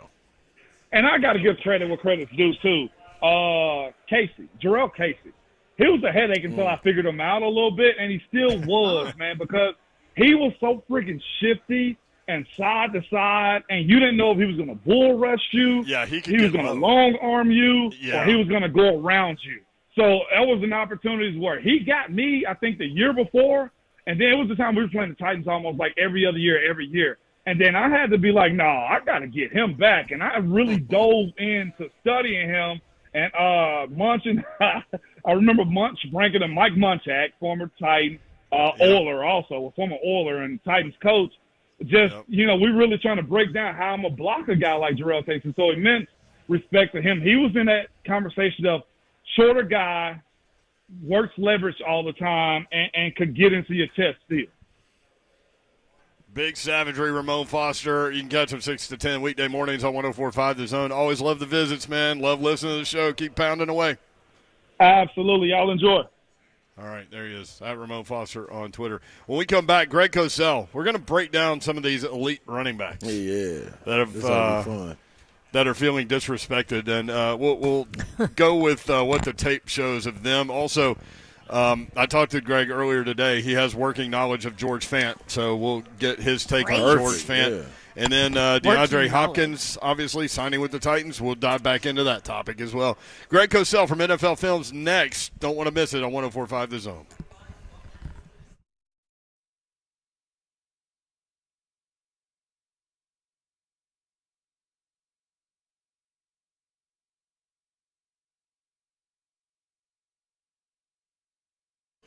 What's happening, people, man? Ron Slay here, and with weight loss, it's like the game of life, man. You don't want to be dribbling in circles. I'll give a basketball reference right there. That's why I chose Awaken 180 Weight Loss. And I'm telling all my friends and family, anyone that will listen, man, don't just trust what I'm saying. Look at it. Look at the results, man. You can tell the weight I've lost. I love to eat, and I'm still getting the opportunity to eat the things that I want to. It's just in moderation. And what are you putting in your body? You got to be conscious of exactly what you're doing. Think about it. There are more than enough folks out there looking to shed some pounds. So why try to keep the same ones in a revolving door? Awaken 180 ain't playing that game. Not at all. Here's the best part. You pay one time. Learn the ins and outs of healthy living, and then it's up to you to keep it up. Plus, they got your back with the free lifelong support. Look, I dropped 22 pounds in my first 4 weeks, 45 overall, and I haven't put a pound back on. So don't get caught up in a never-ending cycle. Reach for the buzzer-beating shot like I did with Awaken 180. Reserve your consultation at awaken180weightloss.com. Play the long game, man. Call 844-346-1800. That's 844-346-1800.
3HL 104.5 The Zone, broadcasting live from SEC Media Days, presented by Spring Hill Heating and Cooling and Advanced Restoration. Kirby's laughing about a story that happened today. The Open Championship, Victor Hovland was hit with bird poop. We were just talking about that. Wow. What do you say? His quote was like, I just got crapped on or something. I just got Shiano'd on. Yeah, that's what he What was he doing? During his swing, playing in the British really? Open. Yeah, bird poop. I just told my story about being at the Titans practice facility like several years ago, leaning up against the practice bubble, and some bird pooped on the practice bubble, and it just ran all the way down the side. I didn't hear it, see it. He probably going to win it. But I felt it. Yeah, it's good luck. Good luck. That's what they say. Yeah. I went home. I didn't stay for that the don't rest of sound like practice. it's a You good ain't luck, getting any interviews today, bro. Birds pooping in I'm your out. everything. How's that good luck, though? Greg Cosell joins us from NFL Films, proudly, I guess, after that story. Greg, what's up? How are you? Yo, Greg. All right, we'll get him on in just a second. We're going to talk about the running back, like the elite running backs. The top 4 running backs in Madden are Nick Chubb, Christian McCaffrey, Josh Jacobs, and Derrick Henry. Nick Chubb, number 1 on that list. We're going to talk about George Fant as well and DeAndre Hopkins. Probably because he stayed the healthiest, you think? I guess. I mean, he's got those crazy workout videos out like Derrick Henry does, both too. of them. Both of them. And he does a little bit more, right? Catching out of the backfield and things of that nature. He does, yeah. Yeah, because they had I forgot who was the running back behind him, but he was cold too. He was the truth also. Yep, he, and then got out of them. Christian McCaffrey, a 3-down guy for sure. C-Mac, now he different. Yeah, Jacobs, yeah. How many Alabama? That's two Alabama guys on there. Yeah. Yeah, Georgia. 2 on the top for Chubb. 4. Mm-hmm. Christian McCaffrey for Stanford. Did you see the stat that Stanford is going to be – right now they're underdogs in all 12 of their games. Stanford is? Isn't that crazy considering where they were? Who's coaching them now? They still got the same coach? Darn, I forgot his name. Who, Stanford? Yeah. I forgot his name, though. Light-skinned brother. Bald David head. Shaw? David Shaw. No. You knew what I was talking about, though. See? Yeah, your description got it. I knew exactly. I know. He's no longer there. He got fired, about 2 years ago or a year? Yeah. Troy Taylor It is might have the been Stanford 3. coach. Really? It might have been a See, while. it's the West Coast, man. I'm never in tune. I know. That's a shame, man. That's a great point. All right, let's try Greg Cosell again, at Greg Cosell on Twitter with NFL Films. Greg, are you there? You got me now, guys? Got you now. Sir. There you There we go. go. As Joe Hunt pumps his fist. Yes. All right. Got him. Well, that's good. And by the way, David Shaw just left after last year, and he left on Oh, his it own. was last year? Oh, okay. Okay. So I ain't that far off. Thanks. Yeah, Thanks, Troy Coach. Taylor is the coach now at Stanford, but crazy stat he that came they're from Sacramento State. they're underdogs in all 12 of their games right now as we sit. The running backs are uniting on social media, and then the Madden running back rankings came out, which led us to maybe want to ask you about their tape, like the top 4 guys with the Madden rankings for whatever that's worth. Nick Chubb is the highest rated guy on that game with a 97 overall ranking. What do you see on tape from Nick Chubb that makes him special? I keep being told on Twitter that running backs don't matter. So why are we That's what Matt discussing it? Miller said, and then they all went after him. Yeah, running backs don't matter at all. So it's so funny to me. But before we talk about specific running backs, it's so nuanced. There's so much more to it than just saying running backs are not important. Obviously, that's a ridiculous statement in and of itself. Obviously, they're not as necessarily important as the quarterback position in the NFL, but there's so much more that goes into a conversation about running backs and running the ball. And you can have an argument on both sides, which you can do with most things in life. You can have an argument and a debate on both sides, but it's just so fascinating to me how people make these bold, controversial, definitive statements as if they're not important. Anyway, that's my point for the moment. Nick Chubb's really, really That's good. your rant. Nick Chubb is a really, really good running back. I mean, he's almost 230 pounds. He's explosive. He's powerful. He can run inside. He can run outside. He's in an offense that features the run game. So they start with the running game as the foundation. So he gets meaningful carries. He's a really, really good back. So number 2 on that list, Christian McCaffrey, who's had some injury problems, but certainly maybe the most dynamic guy. Yeah, and McCaffrey's different in the sense that obviously he's a very good runner, but he's an outstanding receiver who can be used detached from the formation, which Chubb really can't do. That doesn't mean he's never detached Nick Chubb, but McCaffrey is a big-time receiver. That was evident in his college career at Stanford. In the NFL, the way he's been used in Carolina and now in San Francisco. Not only is he an outstanding receiver when he's offset in the backfield, but you can split him on the outside, and he can win matchups against defensive backs. So he's a really good runner, but an outstanding receiver. And I think that for a lot of people, that really enhances the value in today's NFL. No one would argue that it's not a passing league to a large extent. So when a back can be a big factor in the pass game, that obviously enhances his value. Let me ask you about Josh Jacobs. This is one of my favorites, especially in fantasy. But outside of that, even just watching him play, a guy that can get in space, not as flashy as McCaffrey, but, man, loves to get in space, and they use him really well. What's your thoughts on him, Cosell? Yeah, I loved him right from the time he came out of Alabama because he didn't carry the ball necessarily a ton in college. He wasn't really a volume back in college. Obviously, he's become that with the Raiders, and he certainly was a year ago. He's a physical runner. He's strong, he's powerful, but he has enough wiggle to him that he's not just a power inside runner. He's a pretty good receiver, not at the level of McCaffrey, but Josh Jacobs is the kind of back that is an attitude runner. He's a tempo setter for an offense because of the physicality and toughness, both mentally and physically, with which he runs. Let's go ahead and throw Saquon Barkley into that mix too because, I don't know what's going to happen with him and the Giants, but, man, he was good against the Titans last year. I know that. Yeah, Barkley's a different kind of back. Barkley is a big play back. Despite his size, Barkley is not really a true sustainer and grinder. And he wasn't like that at Penn State, and he hasn't been that in the NFL. But he can break off a long run anytime. He's highly explosive, and another guy who's a very, very good receiver who can line up anywhere within your formation. But he's not truly a sustaining back. Josh Jacobs is better at it than that. Certainly Derrick Henry, who, he's a sustaining back. But Barkley just has never quite been that guy. So the 4th on the Madden list is Derrick Henry, the king, with the 94.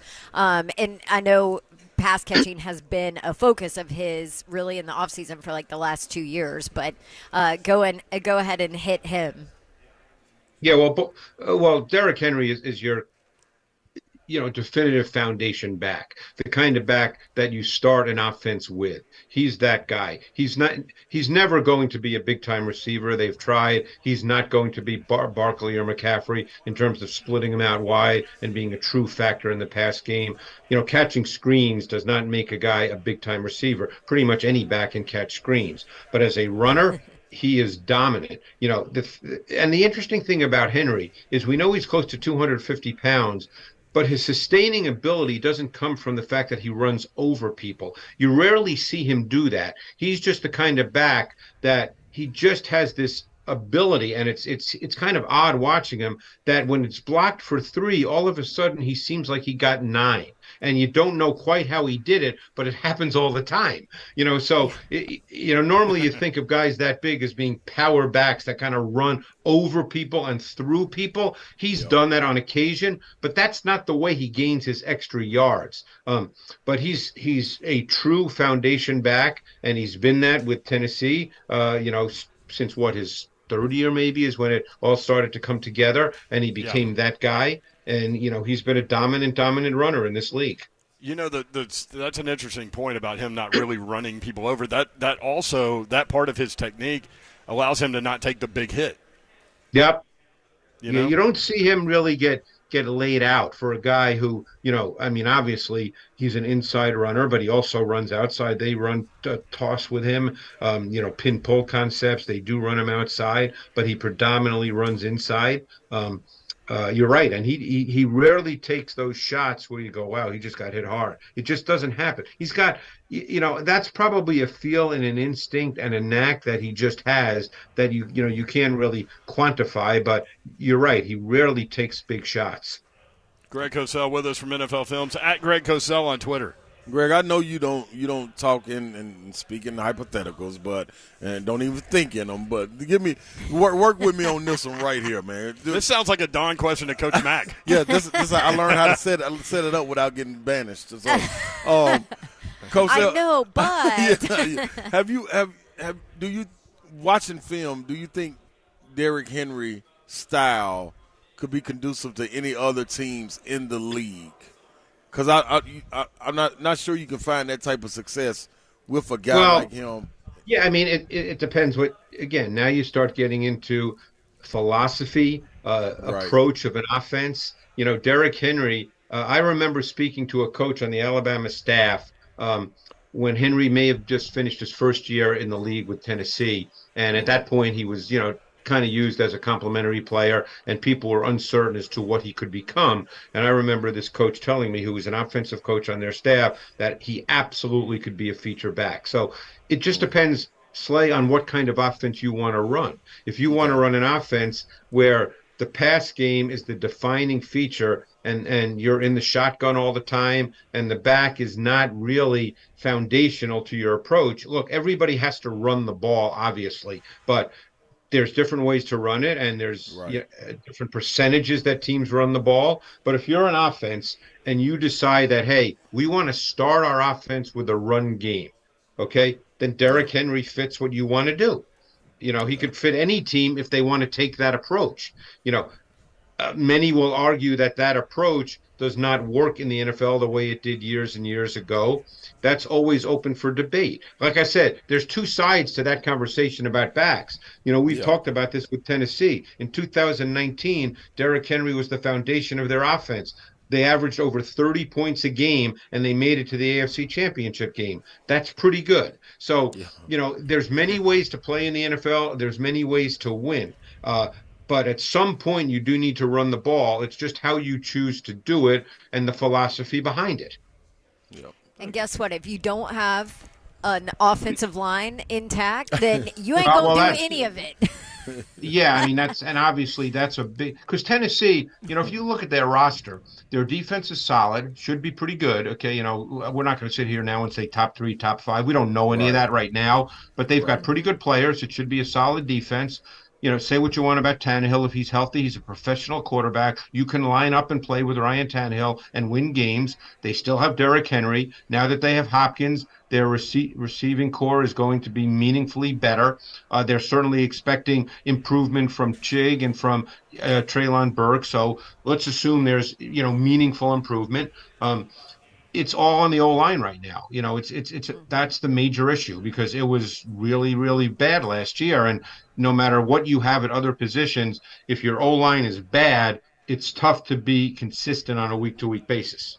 Right. Which leads us to our next topic of conversation, the Titans bringing in George Fant, who was with the Jets and Brent loves that he played basketball. 4 years of basketball. In college. He played all 4 years in high school, and he was a 20-point, 12-rebound guy in high school. Yeah. Well, his senior year at Western, athletic. 14 points, 8 boards at Western Kentucky. I love it. Yeah. Don, his athleticism. Yes, but what does his football tape on the line look like? Yeah, I mean, because he's an athletic guy, he became a left tackle and then a right tackle. He's played both tackle positions. He's always been a good athlete. He's had some good moments in the NFL. He started a meaningful number of games. He does have good experience. I mean, you're dealing with a guy that's 31 years old. He's not a kid. He was undrafted and then started for Seattle for a number of years. Then was with the Jets. I believe he has 60-plus starts in this league. So, he's a guy with a lot of experience. My guess, did they sign him officially? No, he's No. working out tomorrow. If it goes well, I would expect it. But I mean, because Saturday. at this moment in time, if you sign him, he's going to be the right tackle. I mean, unless something dramatic happens, that in the future that we don't know about as we speak now.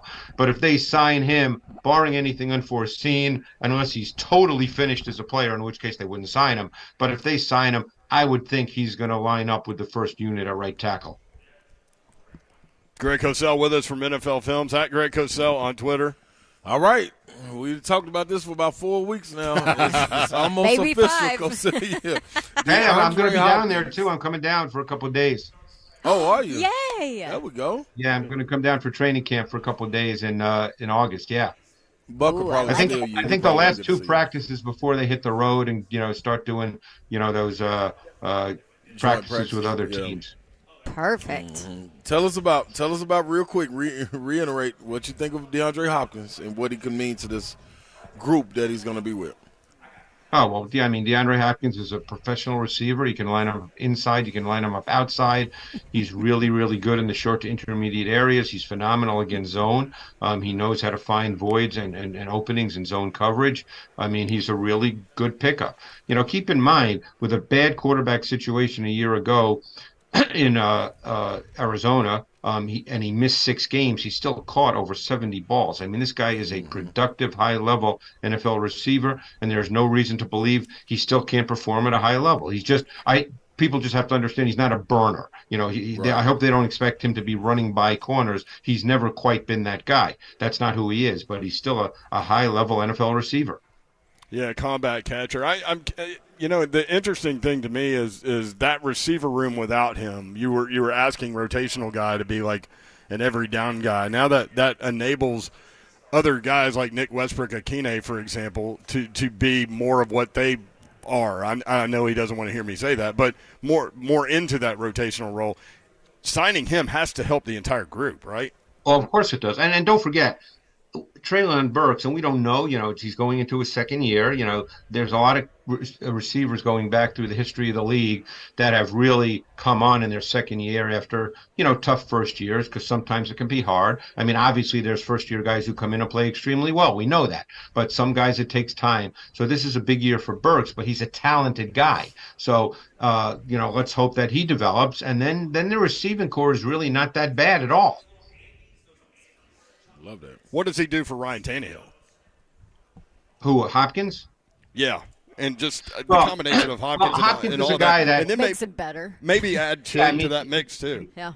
Yeah, he presents, the thing about a receiver like Hopkins is he knows how to run routes against both man and zone. So he knows how to get to where he's supposed to be. He knows how to change routes based on coverage, and Tannehill's a veteran as well, so he understands that too. So the thing with Hopkins is ideally he's a drive sustainer. So you're looking for a guy like Hopkins when it's 3rd and 7, and these plays don't seem important in a game. But if Tannehill completes a ball to Hopkins for 9 yards on 3rd and 7, that's a big play. And it doesn't seem like one, and it's not going to be on the highlights. But those are the plays that help you sustain drives and win games. Great stuff. ESPN, yeah, that's really good. ESPN stats info has that he had only 1 drop on 95 targets last year. Yeah, he's got phenomenal hands. And as to your point, like he's not a create space guy, so that stat is even more incredible. Yeah, but he creates just enough space versus man to catch the football. And then it's incumbent upon Tannehill to place it where it needs to be placed. Yeah. Greg Cosell, best in the business. Always enjoy the visits. Thank you, my friend. Thanks, guys. Appreciate it. All right. See you in August. Yep. At Greg Cosell on Twitter with NFL Films must follow. When we come back, who were the most long-winded guys at SEC Media Days? We've got some stats for you. 3HL 104.5 The Zone.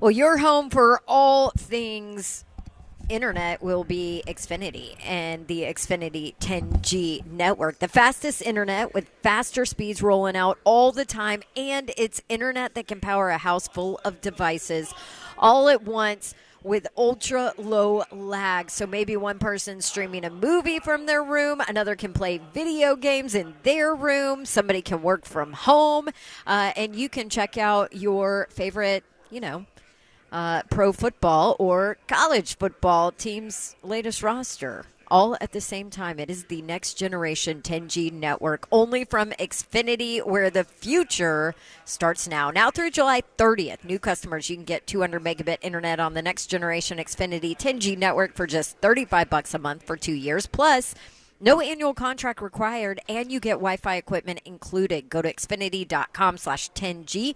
Call 1-800-XFINITY or visit a store today. Does require paperless billing and auto pay with stored bank account. Restrictions apply. Taxes and fees extra.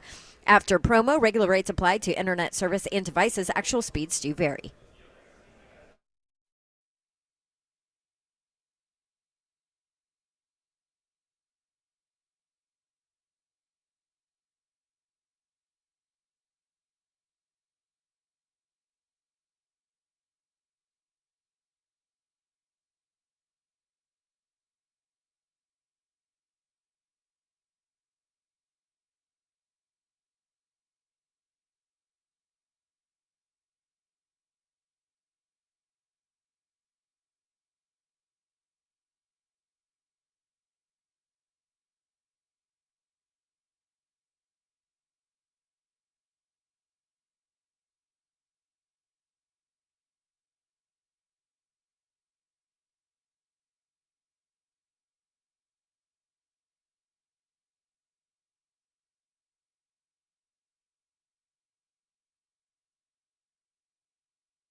3HL 104.5 The Zone.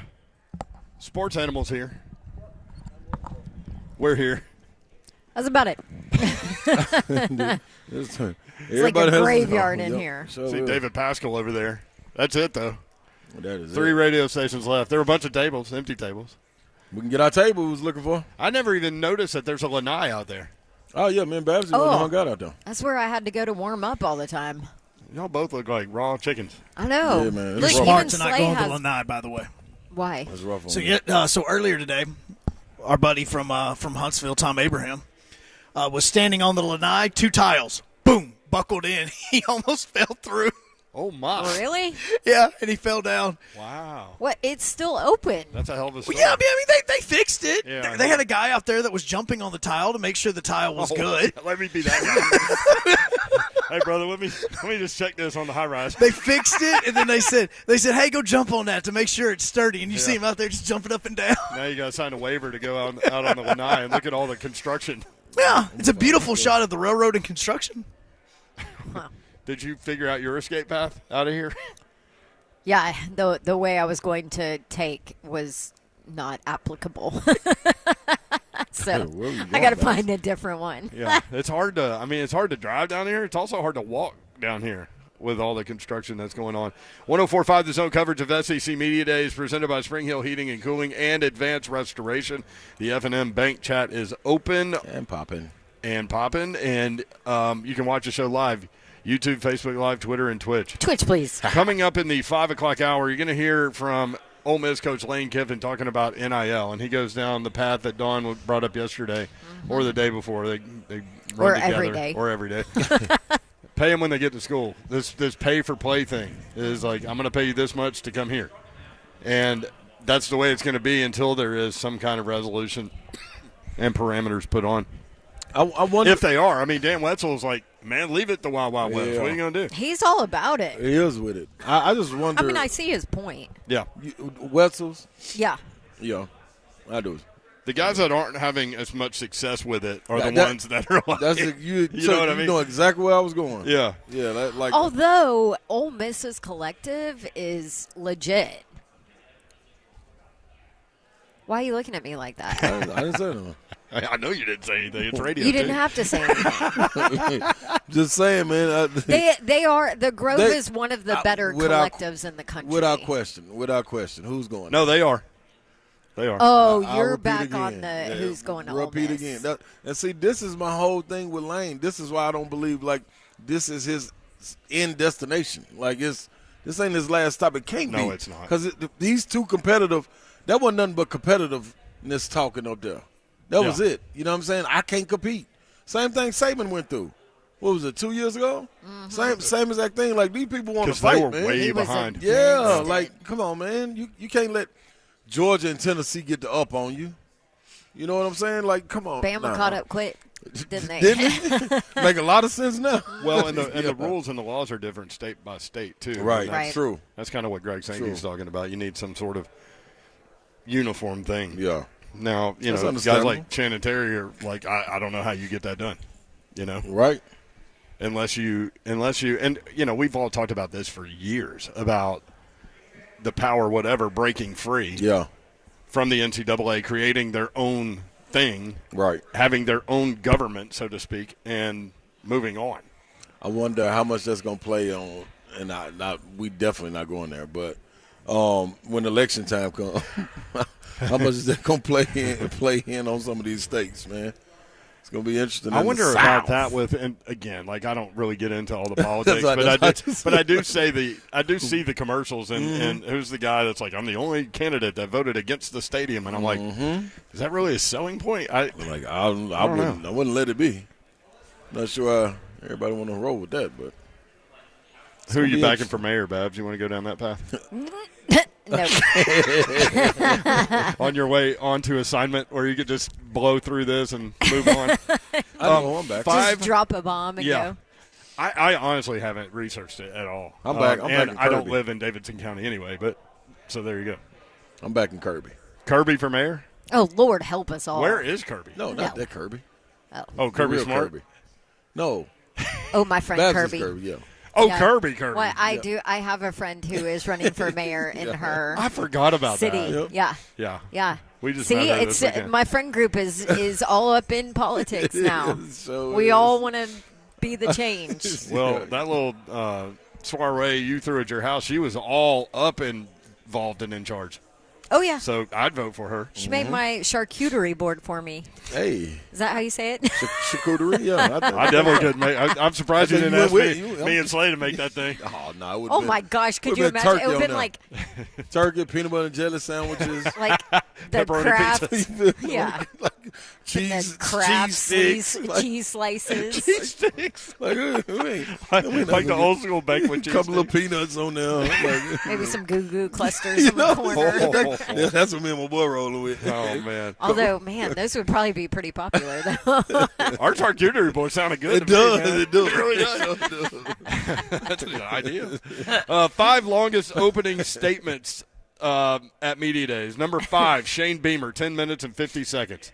And, I mentioned Lou Holtz going through, like, a long enough opening statement to where he didn't have to take any questions. Right. Like, so some of these guys like to do that. Yes. Spurrier did that once, right? Yeah. And if, like, you've got trouble or something, like, you want Hugh to Freeze that tried to too. do that a few years ago. Yeah. Took like 2 questions. Oh, when he was at Ole Miss. Yeah. That Billy- wasn't a few years ago. That was longer than a few It really years was. ago. It was like 5 years ago. Billy Napier, 11 minutes and 5 seconds. Nick Saban, third with 11:40. Eli Drinkwitz, number 2 with 12:09. The longest-winded coach this week, Kirby Smart, 14 minutes and 38 seconds. Exactly, because he took- has trouble off Boy, He had a lot to talk the about. field. He took half knew the what to do. time himself. So what is the time? 15, and then open the floor for questions. You no, get like you 30 do minutes. whatever you Oh want. wow. You get like 30 minutes, but you can talk for 2 or like there I were. mean, you remember Mike Leach 2 I years remember ago that. said, "What do you want to know?" Or Yep. Go ahead, ask my questions. And then Like you, zero opening statement. He was just. Come here and he was wing like, it, "I'm not baby." here try. And then you I'm have, not like, trying Coach O. to do that." Yeah. Coach O goes through his entire 3 deep at every position. Yeah. We got 3 good punters coming into practice this year. What's funny too, Leach, man. I remember somebody like asked him about the Tennessee thing. Remember when he thought he had taken the job, but the AD got fired while he was in the air, so he couldn't get the job. And so somebody asked him about that, and he went for like 5 minutes about the Tennessee coaching search thing. Right. And I'm like, dang, man, you're the head coach of another school. That's so Mike Leach. He'll talk about anything. I was just anytime. about to say, yeah. But Pirate. yeah, Aw. so that's what you've got. He's the pirate. Rest in peace. Coming up in the next hour, you'll hear from Lane Kiffin about NIL. We've got that for you. Also, Joe Hunk with Jacob Warren. He's going to grab Amari Thomas. And then Sammy Kincaid is going to speak with Joe Milton. All that coming up, 3HL 104.5 The Zone.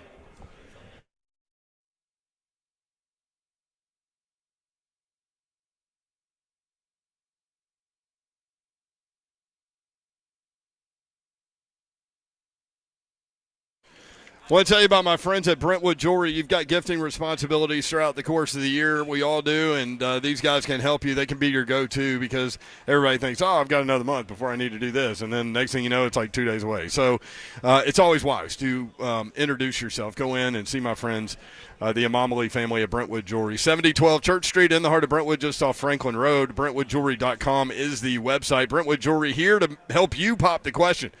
Let them help you take stress out of selecting that perfect engagement ring. They can help you find a beautiful ring in your ideal budget. Browse their incredible selection of one-of-a-kind rings or talk with their custom design specialists to create a stunning ring as remarkable as your loved one. Did you know that only 1 in 4 men involves their partner when purchasing an engagement ring, and nearly a third of women say they would prefer to help pick it out? So get it done. BrentwoodJewelry.com is the website.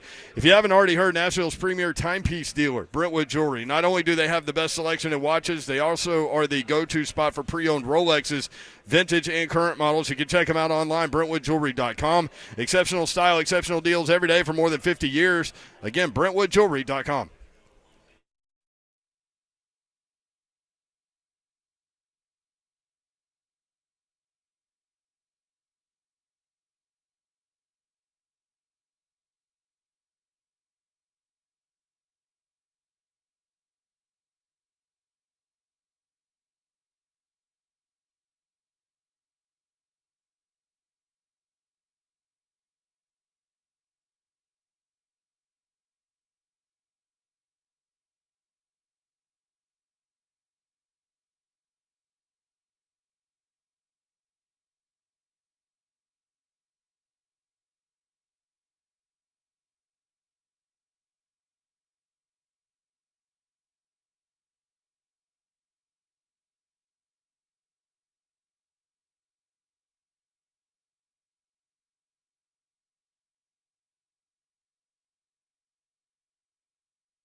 Good evening from the final day and final hour of SEC Media Days. I'm Joe Hunk, developing right now. The Metro Sports Authority has just made the decision to issue $760 million worth of revenue bonds to help finance the construction of the brand new football stadium for the Tennessee Titans, as well as a brand new concert arena. It's going to be coming as well. They had a bunch of meetings about the significant part of the construction and design team being minority-owned businesses and which ones to choose. So that is officially done. Also going on right now, the Jets have signed former Titans safety Dane Cruikshank. That was just developing over the last hour or so. And the NFL owners have said peace out to Dan Snyder and officially voted the sale of the Washington Commanders to a group that is led by Josh Harris. For all your foundation repair and waterproofing needs, you need to visit USSTN.com. Breaking news at once on your home for the Vols, the flagship station for your Tennessee Titans, as well as home to 3HL. This is 104.5 The Zone.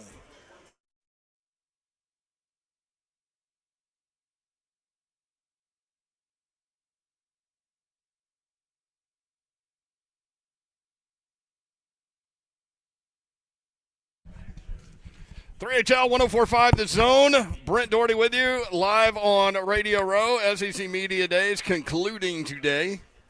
Presented by Spring Hill Heating and Cooling and Advanced Restoration. Babsy is here. Hey. That's Buck. That's Buck. Twitch, please. Twitch, please. I'm a short timer, though. I don't know. Fat Albert. Like that, Babsy. Hey. I'm a short timer, though, man. I'm going on assignment tomorrow. Yes, you are. Me and Slay lock it down tomorrow. Oh. For you. What's up, Big Slay? I tell you what, man. I'm in the building. Oh, yeah. Hey, I'm in the building. Best believe I'm in the building. Better be ready. I'm in the building. I ain't got no roof. Time for the show. I'm gonna tell you what, man. Knoxville was asking if you were going to get loud. They know I like Best to. They believe know they're used to the sleigh ride on Tuesdays, man. Poor Best believe I'm Tyler's shaking his head. Hey, man, it feels phenomenal outside on the lanai, and then you come back in here and the AC is just, blowing. It is almost dangerous in a sense, but having a good time, man. SEC Media Week, man. We done had a ball, man. I think everybody has come to an end. The coaches were ready to go. The players were ready to go. We're wrapping up. We'll be back in studio tomorrow. That's going to be fun. But it was good seeing the players and the coaches and catching the vibes of everyone. You can see it. You can tell a lot from a person when they're walking around. Confidence level, presence, all of those things. Like we talked about. Or lack thereof. Saban yesterday with and Babsy was like, man, he seems just real relaxed. And I was listening to SEC Now, and that's the same thing Harper was saying. Roman Harper, yeah. Uh-huh. Roman Harper was saying. He Yep. was like, man, this is the first time like he doesn't have to go and dig up any motivation for anybody. They are actually the underdog, so it's kind of easy to go into it. Like you let your players get motivated by that. They used to winning, being at the top of the mountain. They're not there no more. Easy to go fight for it, so got a little relaxation in them. I'll tell you, Mark Stoops was a confident guy. Stoops was confident as in well. his message, yep. Like, look, we weren't physical. We weren't who we were, and we're getting back to who we are, and that's to be a physical football team. We're going to hit you in the mouth. And we probably listen to our show. They made offensive line of the week probably 4 weeks. Yeah. Like I think it might have been 4. Yeah, like easily and too. honestly, I thought we were being nice at one Yeah, point. we were. because- And then they beat Stop Florida picking and them tweeted about it and Yeah. said it in Yep. the locker room. And then Yeah. it reverted back the week after. Yeah. Yeah, they did That was funny. revert back. It was good that we had that kind of impact on the Yeah, SEC definitely. East there. Definitely. That's what we do. In Kentucky football. At least we think we. That's what we do. Bussin' with the Boys just tweeted out DeAndre Hopkins' video. He says, it's done. It's official. I'm a Titan. And he said, look out, AFC South. We coming. I'm back or Or, something. we're back. We're or back. whatever he said. Signed, Yeah. sealed, and delivered. You can check it out at the Bussin' with the Boys Twitter feed. But, yeah, done deal, according to the man himself. And he did a little signature thing with his hand Yep. into the camera, like done. done. That's what got me. It's signed, sealed, delivered. Okay, so did the Titans had to make some moves money-wise in order to do it. Yeah. What moves did they make is the question. I don't know. I wonder if I could play this off my computer. Yeah, I think it'll pick it up. Look at Zeph. Zeph has it. This is DeAndre Hopkins making his announcement. It's official. I'm a Titan. Hey, yo. Be on the lookout. We back, AOC South. Be on the lookout. We're back. So when he was like, yeah, that's when he was doing he signed the signature part. Yep. You know what? You know who I'm telling? Look out, Jacksonville. What's happening? Y'all all that talking and that little wide receiver room ain't gonna be. Well, we got Mr. Hopkins. Now what? They're still going to be the Vegas favorite to win the division. Good. I hope they lift them up a little bit more so I can bet. I'm gonna bet some more money on them. Give us on some the more. Titans. That's right. I'm gonna keep bet. I'm gonna bet week after week after week after week until the odds are not in my favor. Like Buster Rhymes. Give us some more. So there it is. Done. That's big, man. Done. That's big. So Lane Kiffin came through here today, and it's funny. Like we were talking about this yesterday. Really hadn't heard much from him lately. Like he's been really quiet. So you thought, oh man, he's going to let it rip today. Yeah. He's a little more reserved now. Yeah, we was looking for a lot, but he gave us a little. Coach Kiff, he's a little more reserved now. But this is what he had to say about NIL, and some people some people would rather you not be able to pay players anything until they're on campus. This is what he had to say about NIL. So I'm going to address the portal NIL, what I kind of call a disaster that we're in. And so I know that question is going to come. And the reason why I break that down usually is because I do afterwards get a lot of feedback from you guys in the media or fans that they're appreciative, of a coach that really addresses where it's at and what are the challenges with it. So first off, I've always said I think it's phenomenal that players get a chance to get paid, which is great. I do think, which I've stood up here and said before when it first happened, that there's going to be some major issues, and we're creating free agency with the portal. And with NIL, you've got a lot of pay for play going on, and that is what it is. So those two things combining, there just is not a system in place. And I don't think that there's any other sports at any level that are like this, that really you every year can opt into free agency, really twice a year. And I was just thinking on a plane ride over here, what if you had that in other sports? Tom Brady, Asia Wilson, Lionel Messi, LeBron James. What if every year those guys can opt into free agency twice a year, really, and they got no long-term contracts? Basically, everybody's not even on a 1-month contract because they can leave in 2 windows. So it's just created a lot of issues, and these roster changes, and I'm not complaining about it because we take advantage, obviously, of free agency, but at the same time, I don't think that's really good for college football. These massive overhauls of rosters every year really is not in the best interest of college football. And then when you add the NIL at the same time, we've created, I've said it before, we got different caps and no luxury taxes. So now we got professional sports, because that really is what we are, what's been created now. It's like I tell our staff, I don't like you to tell me the problems but not the solution. So I feel like that in this one, that I don't have the exact solution because it is so complicated, and the commissioner, who's much more educated than I on these things, because I used to say they should be employees so they can have real contracts, so when you come, you can sign somebody to a 2, 3, 4-year contract, but there's way more issues. That solves one problem, I think he said, but then it opens up 5, 10 more when they're actually employees of a university. So I don't have the exact answers. I've always said, when asked, shorten the windows, so at least we know what your roster is, and not so many chances for players, because really, I mean, like I said, I like the players get paid, but there's no other system like it. Lane Kiffin talking about NIL. I mean, I agree with him. What's funny is, like, on this issue, like, I see both sides. Right. And I hate that. That's what I am.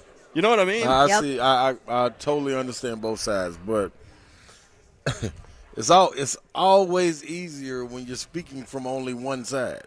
So it would be hard for us to go to bat for it and debate it if we understand both sides of it. He's speaking from one side. He's at a disadvantage right here. So of course he's going to say this. I don't expect anything. But he also, admitted, right. look, we're taking advantage of it. Yeah. It is what it is. Like, we're jumping in. Right. But I don't like it. Yeah, I feel a little bit. I guarantee you Josh Heupel's not saying he doesn't like it right now. I mean, exactly. He on that other side of the field. Yeah. For real, though. Yeah. That is definitely true. Brent Doherty, Don Davenport. As they just got a 5-star commit, right? Ron Slade, yes, wide receiver yesterday. Are you headed on to assignment now? Perhaps. Or perhaps not.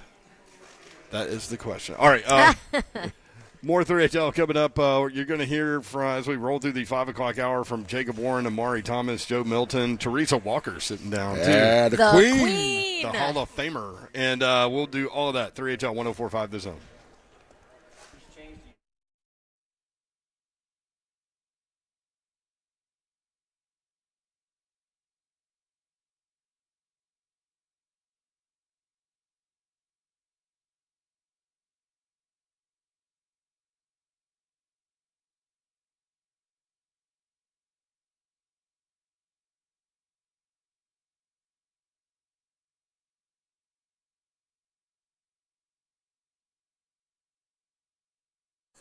Wait, you choke on microwave popcorn. You can't be down in that. Nah, that'll be a problem. But I'll tell you another problem. It's really warm outside, even though we've been having storms come through. So you need to get your AC, your HVAC unit tested, because it has to be working up to par, because it's not going to get cooler. I'm telling you that right now, Babs. Or maybe you're like me and you're like, is that my bill for last month? Oh my gosh, I need to maybe look into a more efficient air vac unit. Spring Hill Heating and Cooling, they can help you out. Go visit them, springhillac.com, the heating and cooling company that can take care of all of those HVAC needs, whatever they may be. And they are a York certified comfort expert company and are always backed by a 10-year parts and labor warranty on all York products. So Babsy, this is the opportunity that everybody needs to get involved with this, because when the season changes, these specials won't be lasting. So if you're going to reach out now, get in touch with them, and they will get back in touch with you immediately. Matter of fact, they'll come see you. Yes, they will. SpringHillAC.com. You know what you got to do. Call them. Gupton Dodge Chrysler Jeep Ram. That's where you need to go to get that next new vehicle, whether you're looking for a new or pre-owned car, truck, SUV, or Jeep. They've got the selection you need, and the dealership is absolutely phenomenal. You're going to experience the best vehicle buying experience that you've ever experienced. That's a lot of experience, but you'll experience that when you go visit my friends Daniel Gupton and his crew at Gupton Dodge Chrysler Jeep Ram. 3450 Tom Austin Highway in beautiful Springfield, Tennessee, just 30 minutes from downtown Nashville. Go up there, talk with those guys. And there will be no pressure at all. They simply want you in the vehicle that's right for you. And so you'll have your discussion, tell them what you need, and they'll have some questions and answers for you. And you take your test drive, you go inside, they will help make the numbers work, and it'll be that easy. Gupton Dodge Chrysler Jeep Ram, 24 West or Clarksville, exit 35. That's a straight shot. 3450 Tom Austin Highway in beautiful Springfield, Tennessee. Check them out online, GuptonMotors.com.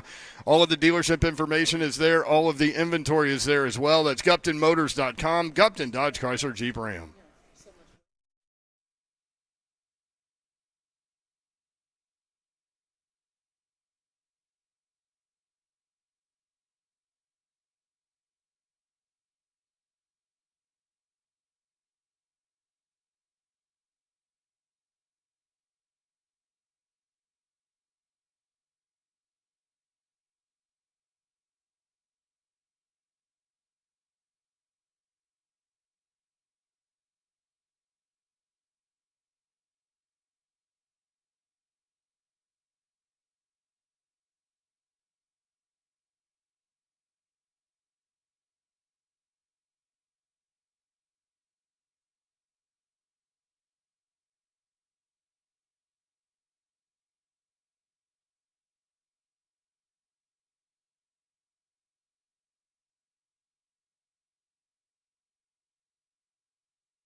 3HL 104.5 The Zone. You're going to hear from Jacob Warren, Tennessee tight end. Maybe one day. Tennessee, I already put that on him. Amari Thomas, Vol defensive lineman, and quarterback Joe Milton all coming up. But first, we've got the Queen, the Hall of Famer, Teresa Walker from the Associated Press with us now, at Teresa M. Walker on Twitter. What's up, T? I'm tired, man. I think we all are. This is a true marathon. And just think, next year, thank God it's in Dallas, because that with the 2 new teams, 16, it's going to be 4 teams a day. Yeah. Which no one feels sorry for us because we're doing what we love to do, right? And we're doing what anyone would love to do, but it is a mental grind. It's a mental grind. It's a physical grind, and it's freezing in this hotel. I almost thought about setting somebody on fire just to warm up. Kirby, right there. Yeah. he likes Will. Hey, listen, we've had a few events where Kirby has set himself on fire.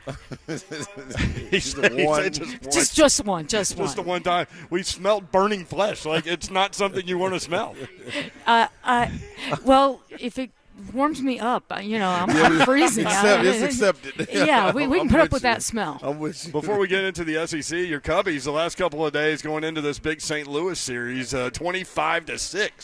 I'm loving it. Now, if we could, but it reminds me of too many July games where 20-22, and then they spend the next 10 days where they can't even get one run across the plate. So let's see if they can keep it up for a few more days. You and I kind of talked about this before the season started, but this year, like, they're almost like in purgatory. Do we buy? Do we sell? Like they're right there. But I think I remember having this conversation with you about that. The foundation is being built, and the minor league system is good again, and they are going to make a run. It's just not going to be this year, but they might be better than people think this year, but might be able to make a run next year. Exactly, and that's the thing. Unfortunately, and yes, I was there in 2016 for those 3 games in the World Series, which I never thought I'd see in my life. Right. And I got to see a World Series win in Wrigley and be there, which again I never thought would happen. But they're in the rebuilding mode. They're a little bit like the Preds. The Preds, farm system has been rebuilt, and it's just how quickly do they take those next steps. They've got some good young players. Yes, they really do. They're fun to watch. They're fun to watch. And that's a big difference because I had totally tuned out on the Cubs the last few years. Yeah. Do you hate the Cardinals as much as Mickey hates the Cubs? Yes, Mickey being a Cardinal I fan. hate the Cardinals. This whole thing about the Cardinals are real baseball fans. Trust me. Oh, here we go. I heard this. If Cub fans were half as good as Cardinal fans, when Cardinal fans watch, when a Cardinal has a chance to make a play near the wall, fans back up to let them make the play and get the ball for the out. Cub fans are too busy, Bartman, reaching for the ball. So it's like, that's a sore subject still. DeAndre Hopkins just put out – actually, the Bussin' with the Boys dudes put it out there, a video of DeAndre Hopkins saying it's official. Zeph, do you have this audio again? I'd love for Teresa to hear this in 30 seconds.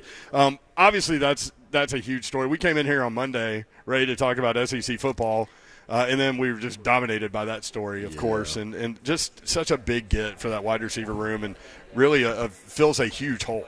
Oh, massive hole, and it would explain why they released a running back that I didn't even know was on the roster earlier today. Right. It's like, this guy was on the roster? I didn't even mention it. I know. I tweeted it just so I could get that out there because it's like, is it for Hopkins to get officially signed, or is it for George Fant? That's the only other option at this point. So, yes, it was to clear space for a move. So if it's officially official, it's like, just watch them announce that news while I'm getting ready to go to my car and I have to pull up my laptop and write a story.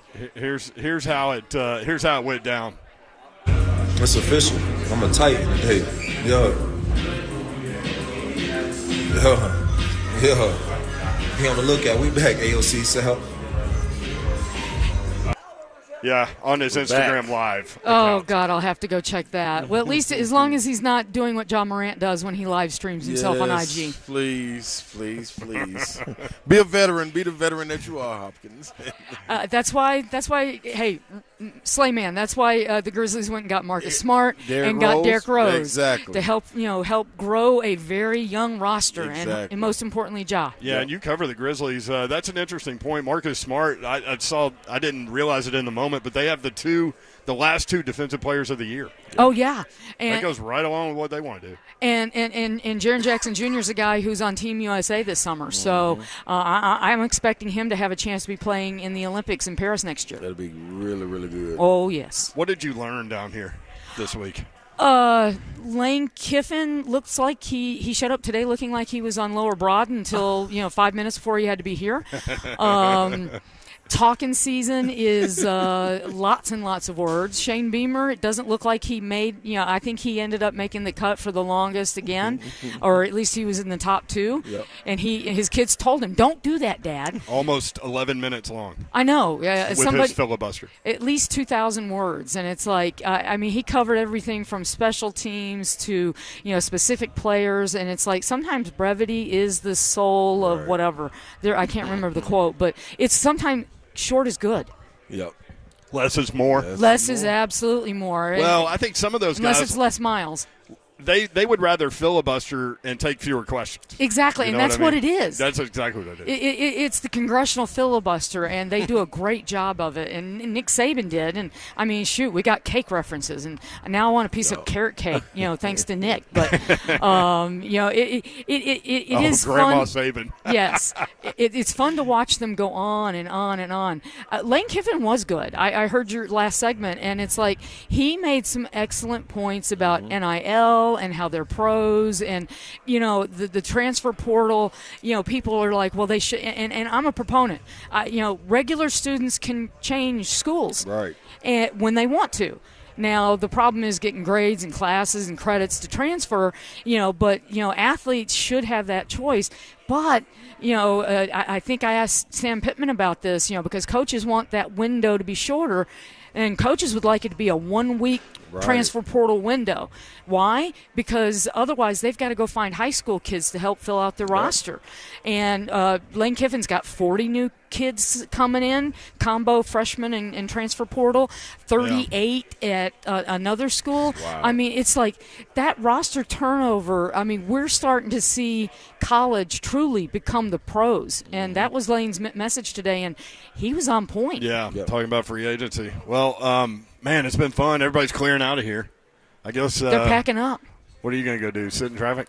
Sit in traffic, warm up. Yeah. I'll listen to that IG again and decide if I need to report anything and write anything. But until the Titans send it out, I think I'm going to hold off. The ink needs to be dry. Yeah, that's a lawyer friend of mine told me that the other day. Let the ink dry. I believe the DeAndre Hopkins. I'm a lawyer. I know. Like, it's signed or not signed, know. So, well, it's good to see you.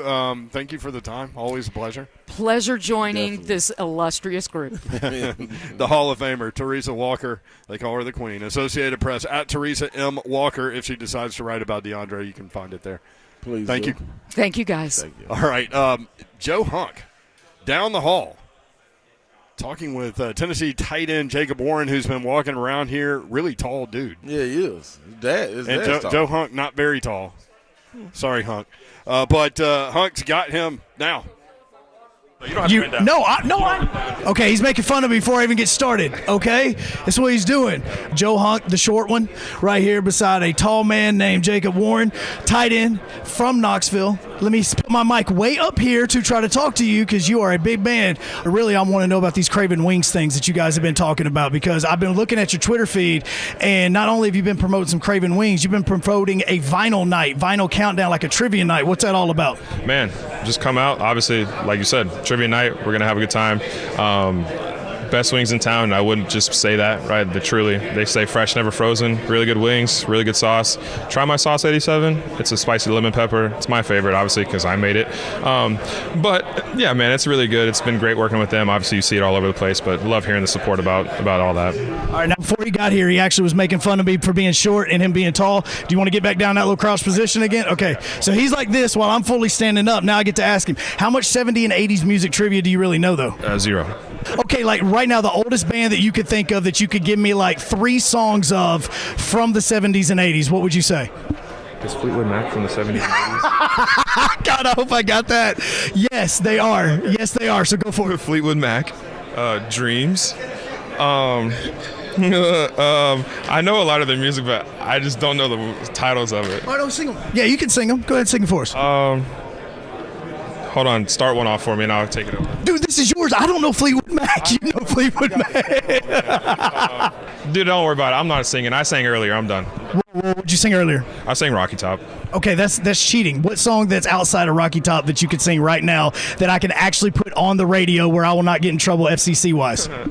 The Chain. That's another one of Fleetwood. Okay, there you go. Let's hear that one. Hold on. Are you getting the lyrics out? Just have to jog my memory. He's going to get the lyrics out. He's getting the lyrics out. Okay. He's just got to get the first. We're going to Spotify this. I'm going to stand back because if this goes over the air, then we get in trouble, and so I got to wait. He's getting the melody down. He's getting that. All right, we're going to wait.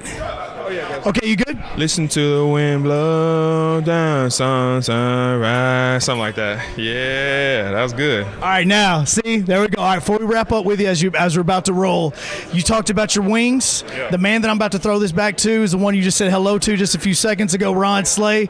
He is a wing aficionado. Tell us again about those wings. Man, fresh, never frozen, craving wings. Go get them. Sauce 87. It's a spicy lemon pepper. Can't miss. All right, there we go. Jacob Warren, tied in. I mean, wings, thank you. Sauce 87. Wings, NIL deal. How about that? That would be all over that. A wing NIL deal, man. Man, we talked about this when it all went legal, but, man, a Ron Slay with legalized NIL sponsorships, dude. Ooh-wee. And if they let you put sponsors on your uniform, you look like a NASCAR. No, they wouldn't even have to let me. If they don't let me do the uniform, I'll just go get the tattoo.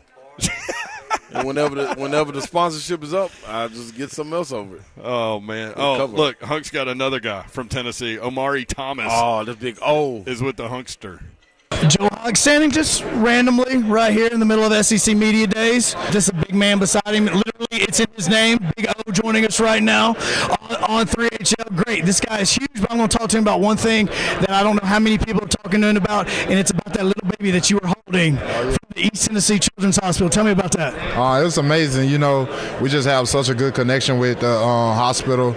We get a chance to go over there anytime. You can go anytime you want to, but as a team, we go over there on Wednesdays, and it's just amazing to be able to do that and really just go in there and hold those kids and like just interact with them and just have fun, and just to see they want to have fun just like you do, and know that they're supporting Tennessee just like so we go out there.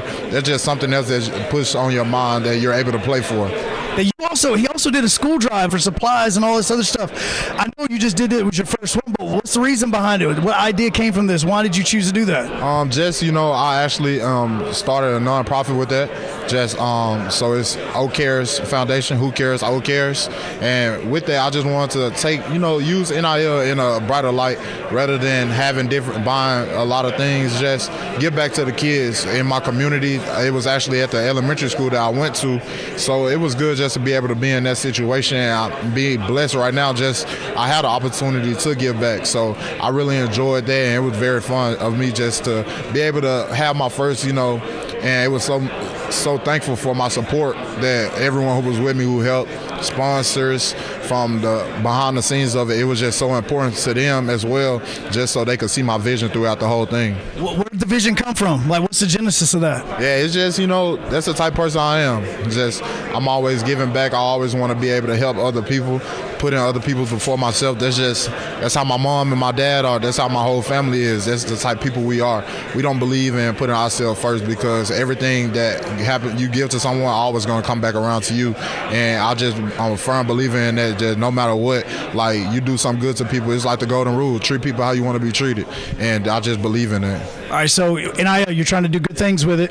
We talked about the book drive. We've talked about you visiting the Children's Hospital.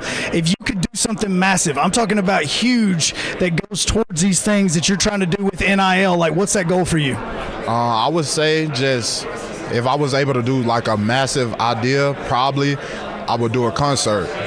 A concert just free for everybody that would be promoted, but have good tunes, all type of tunes, country, rap, everything, just all type of tunes, and just allow people to come have a good time, have some gear out there, Tennessee gear, O Cares gear. I feel like it would just be a good day. All right, so where's this concert going to be?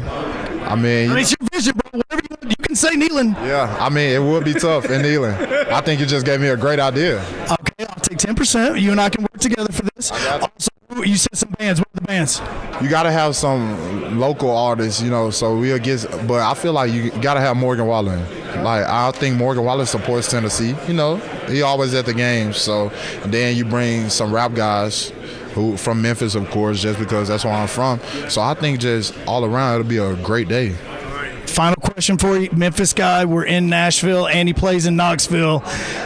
Best chicken, which one? It's a local in Memphis, Ching's Hot Wings. Ching's. He's not the first to say it. That's the reason why I'm not going to make fun of him for it. All right, Big O, Joe Honk, back to you on 3HL. Everybody talking about wings. Thank you, Honk. I guess somebody had to have some wings tonight. Sound like it's on. Everybody just putting it out there. I got to fit in. They're putting it in the atmosphere. It's speaking to my soul. I will answer. Tell you this, man. You go back and watch some Tennessee tape from last year. Yeah. You'll see one guy's motor going at all times. It's Amari Thomas.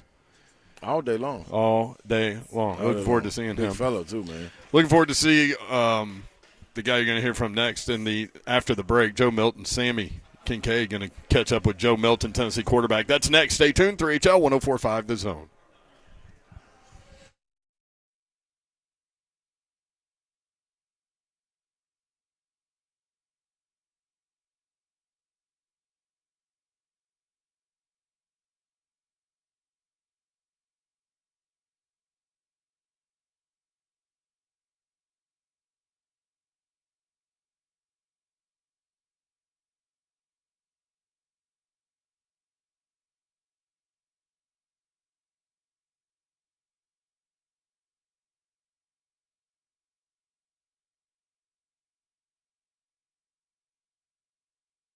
Steve, like out wings.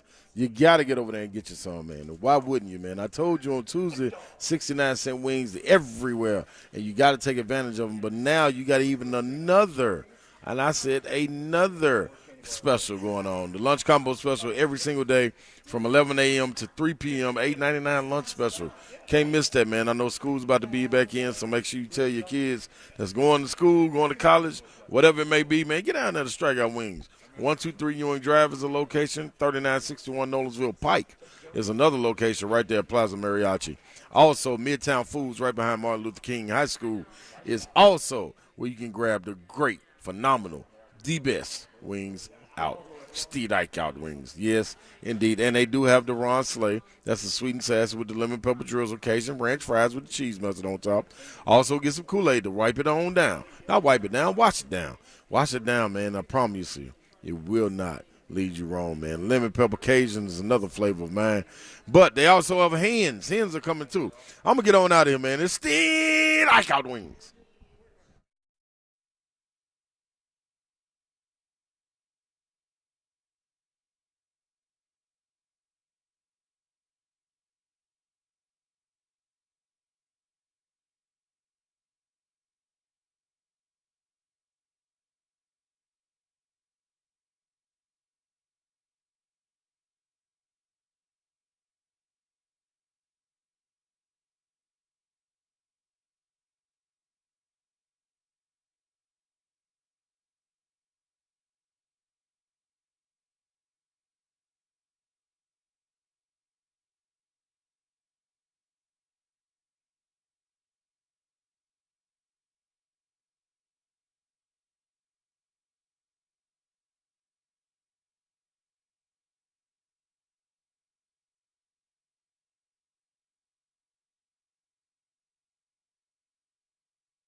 3HL 104.5 The Zone.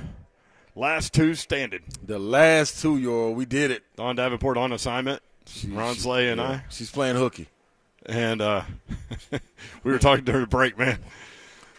It's about that time. It is, man. And guess what, though? It's like this every year, man. I'm going to be honest. It's so much that goes into it. Like, you gotta keep rocking and rolling with it, keep bringing the content.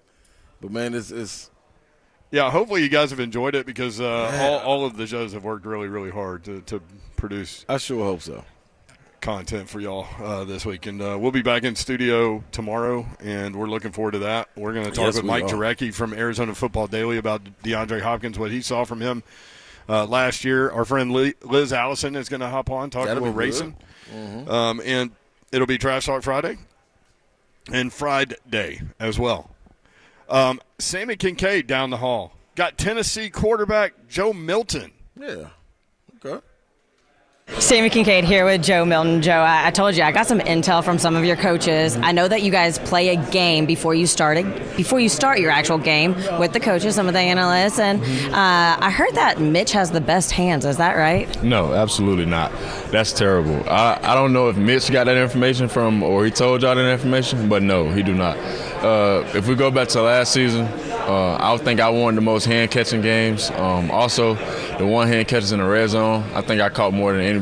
So, yeah, I got the best hands on the team. Best hands on the team. I mean, are you really going to put that up against your receivers, though, that you're going to be throwing to this year? Yep, I got the best hands on the team. I don't know how much I like that. I mean, I'm glad that you got good hands, but I hope that you feel confident in the guys you're throwing to. Oh, I never said they couldn't catch. I just said I got the best hands on the team. All right. Also, I was told that you guys were watching that QB series on Netflix together. What was your big takeaway from that series? The way that they manage everything. I mean, obviously their life is different because they have a family now. They got 2 or 3 kids, but the way that they could turn it on and turn it off. Like for example, Kirk Cousins, they lost to the Giants, right? In the episode, while he was on the field, he was mad. And then when he went home to his kids, everything just flipped. He went to not thinking about it at all. Even the kids were even talking about it like that's the reason why we lost. But at the same time, it probably hurt in the inside, but he can't really show that. So being able to turn it on and off is good. And how are you going to be able to take that into this season? Same thing I did last year. Being able to prepare the right way. Also just being able to, approach the game like a pro. Everything I do matters because everybody's watching. This is my 6th year, so I have a lot of guys that's born in 2004 that's actually looking up to me, so it means a lot.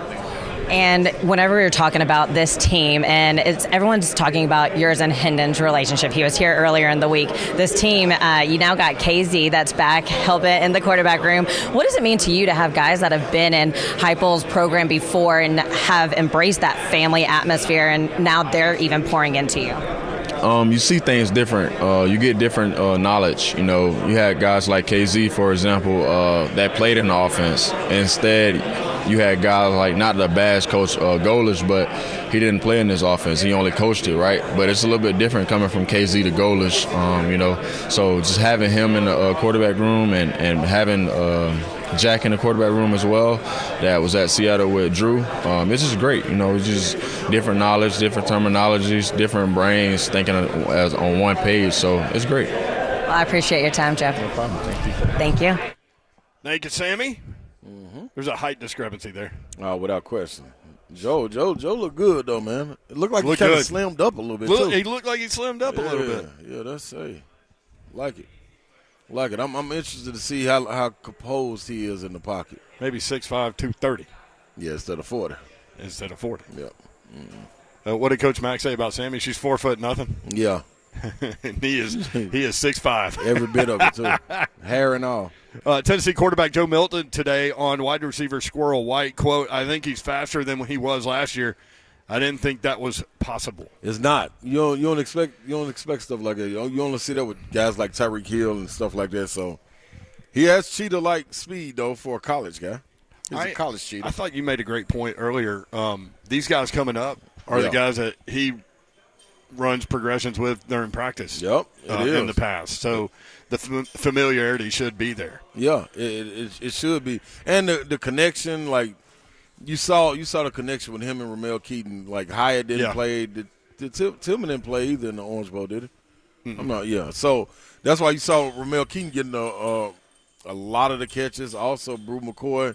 Like these are all guys he worked with, and big targets too. Big catch radius. Guys are going to go up and get combat catches. So not to put your quarterback in a bad situation. Brew McCoy with the first down catch to move the chains to get in field goal range against Alabama. Going to go get it the Pittsburgh game.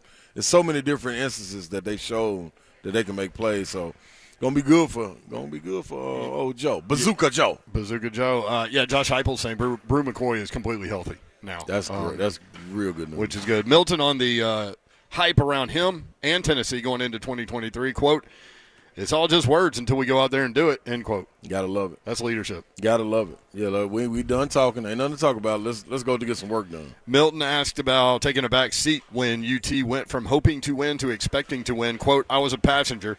We were good, but we want to be great." End quote. Hey, man, the right things are being said. We're ready to roll. And I think you heard it with Heupel, too, because he led off with a but. Like we did. We had a great time last year, but so unfinished business. Yep. Mm-hmm. Reporter told Tennessee quarterback Joe Milton that he maybe had the strongest arm in college football. Milton responded, quote, "Ain't no maybe," end quote. Confidence. Did you see what I did with that orange? Like, I read that quote, and I could just see his face, like, saying that. You know what I mean? Like, come on, man. Like, what are you talking about? Come on. You can watch the show always, YouTube, Facebook Live, Twitter, and Twitch. Twitch, please. If you missed our conversation with Josh Heupel or any of the Media Days conversations on all of the shows, you can do it on podcasts, where you get your podcasts. Also online, 1045thezone.com. We'll be back at it tomorrow. Love y'all. Appreciate you listening. Appreciate the participation. See ya. Good night. God bless. See ya.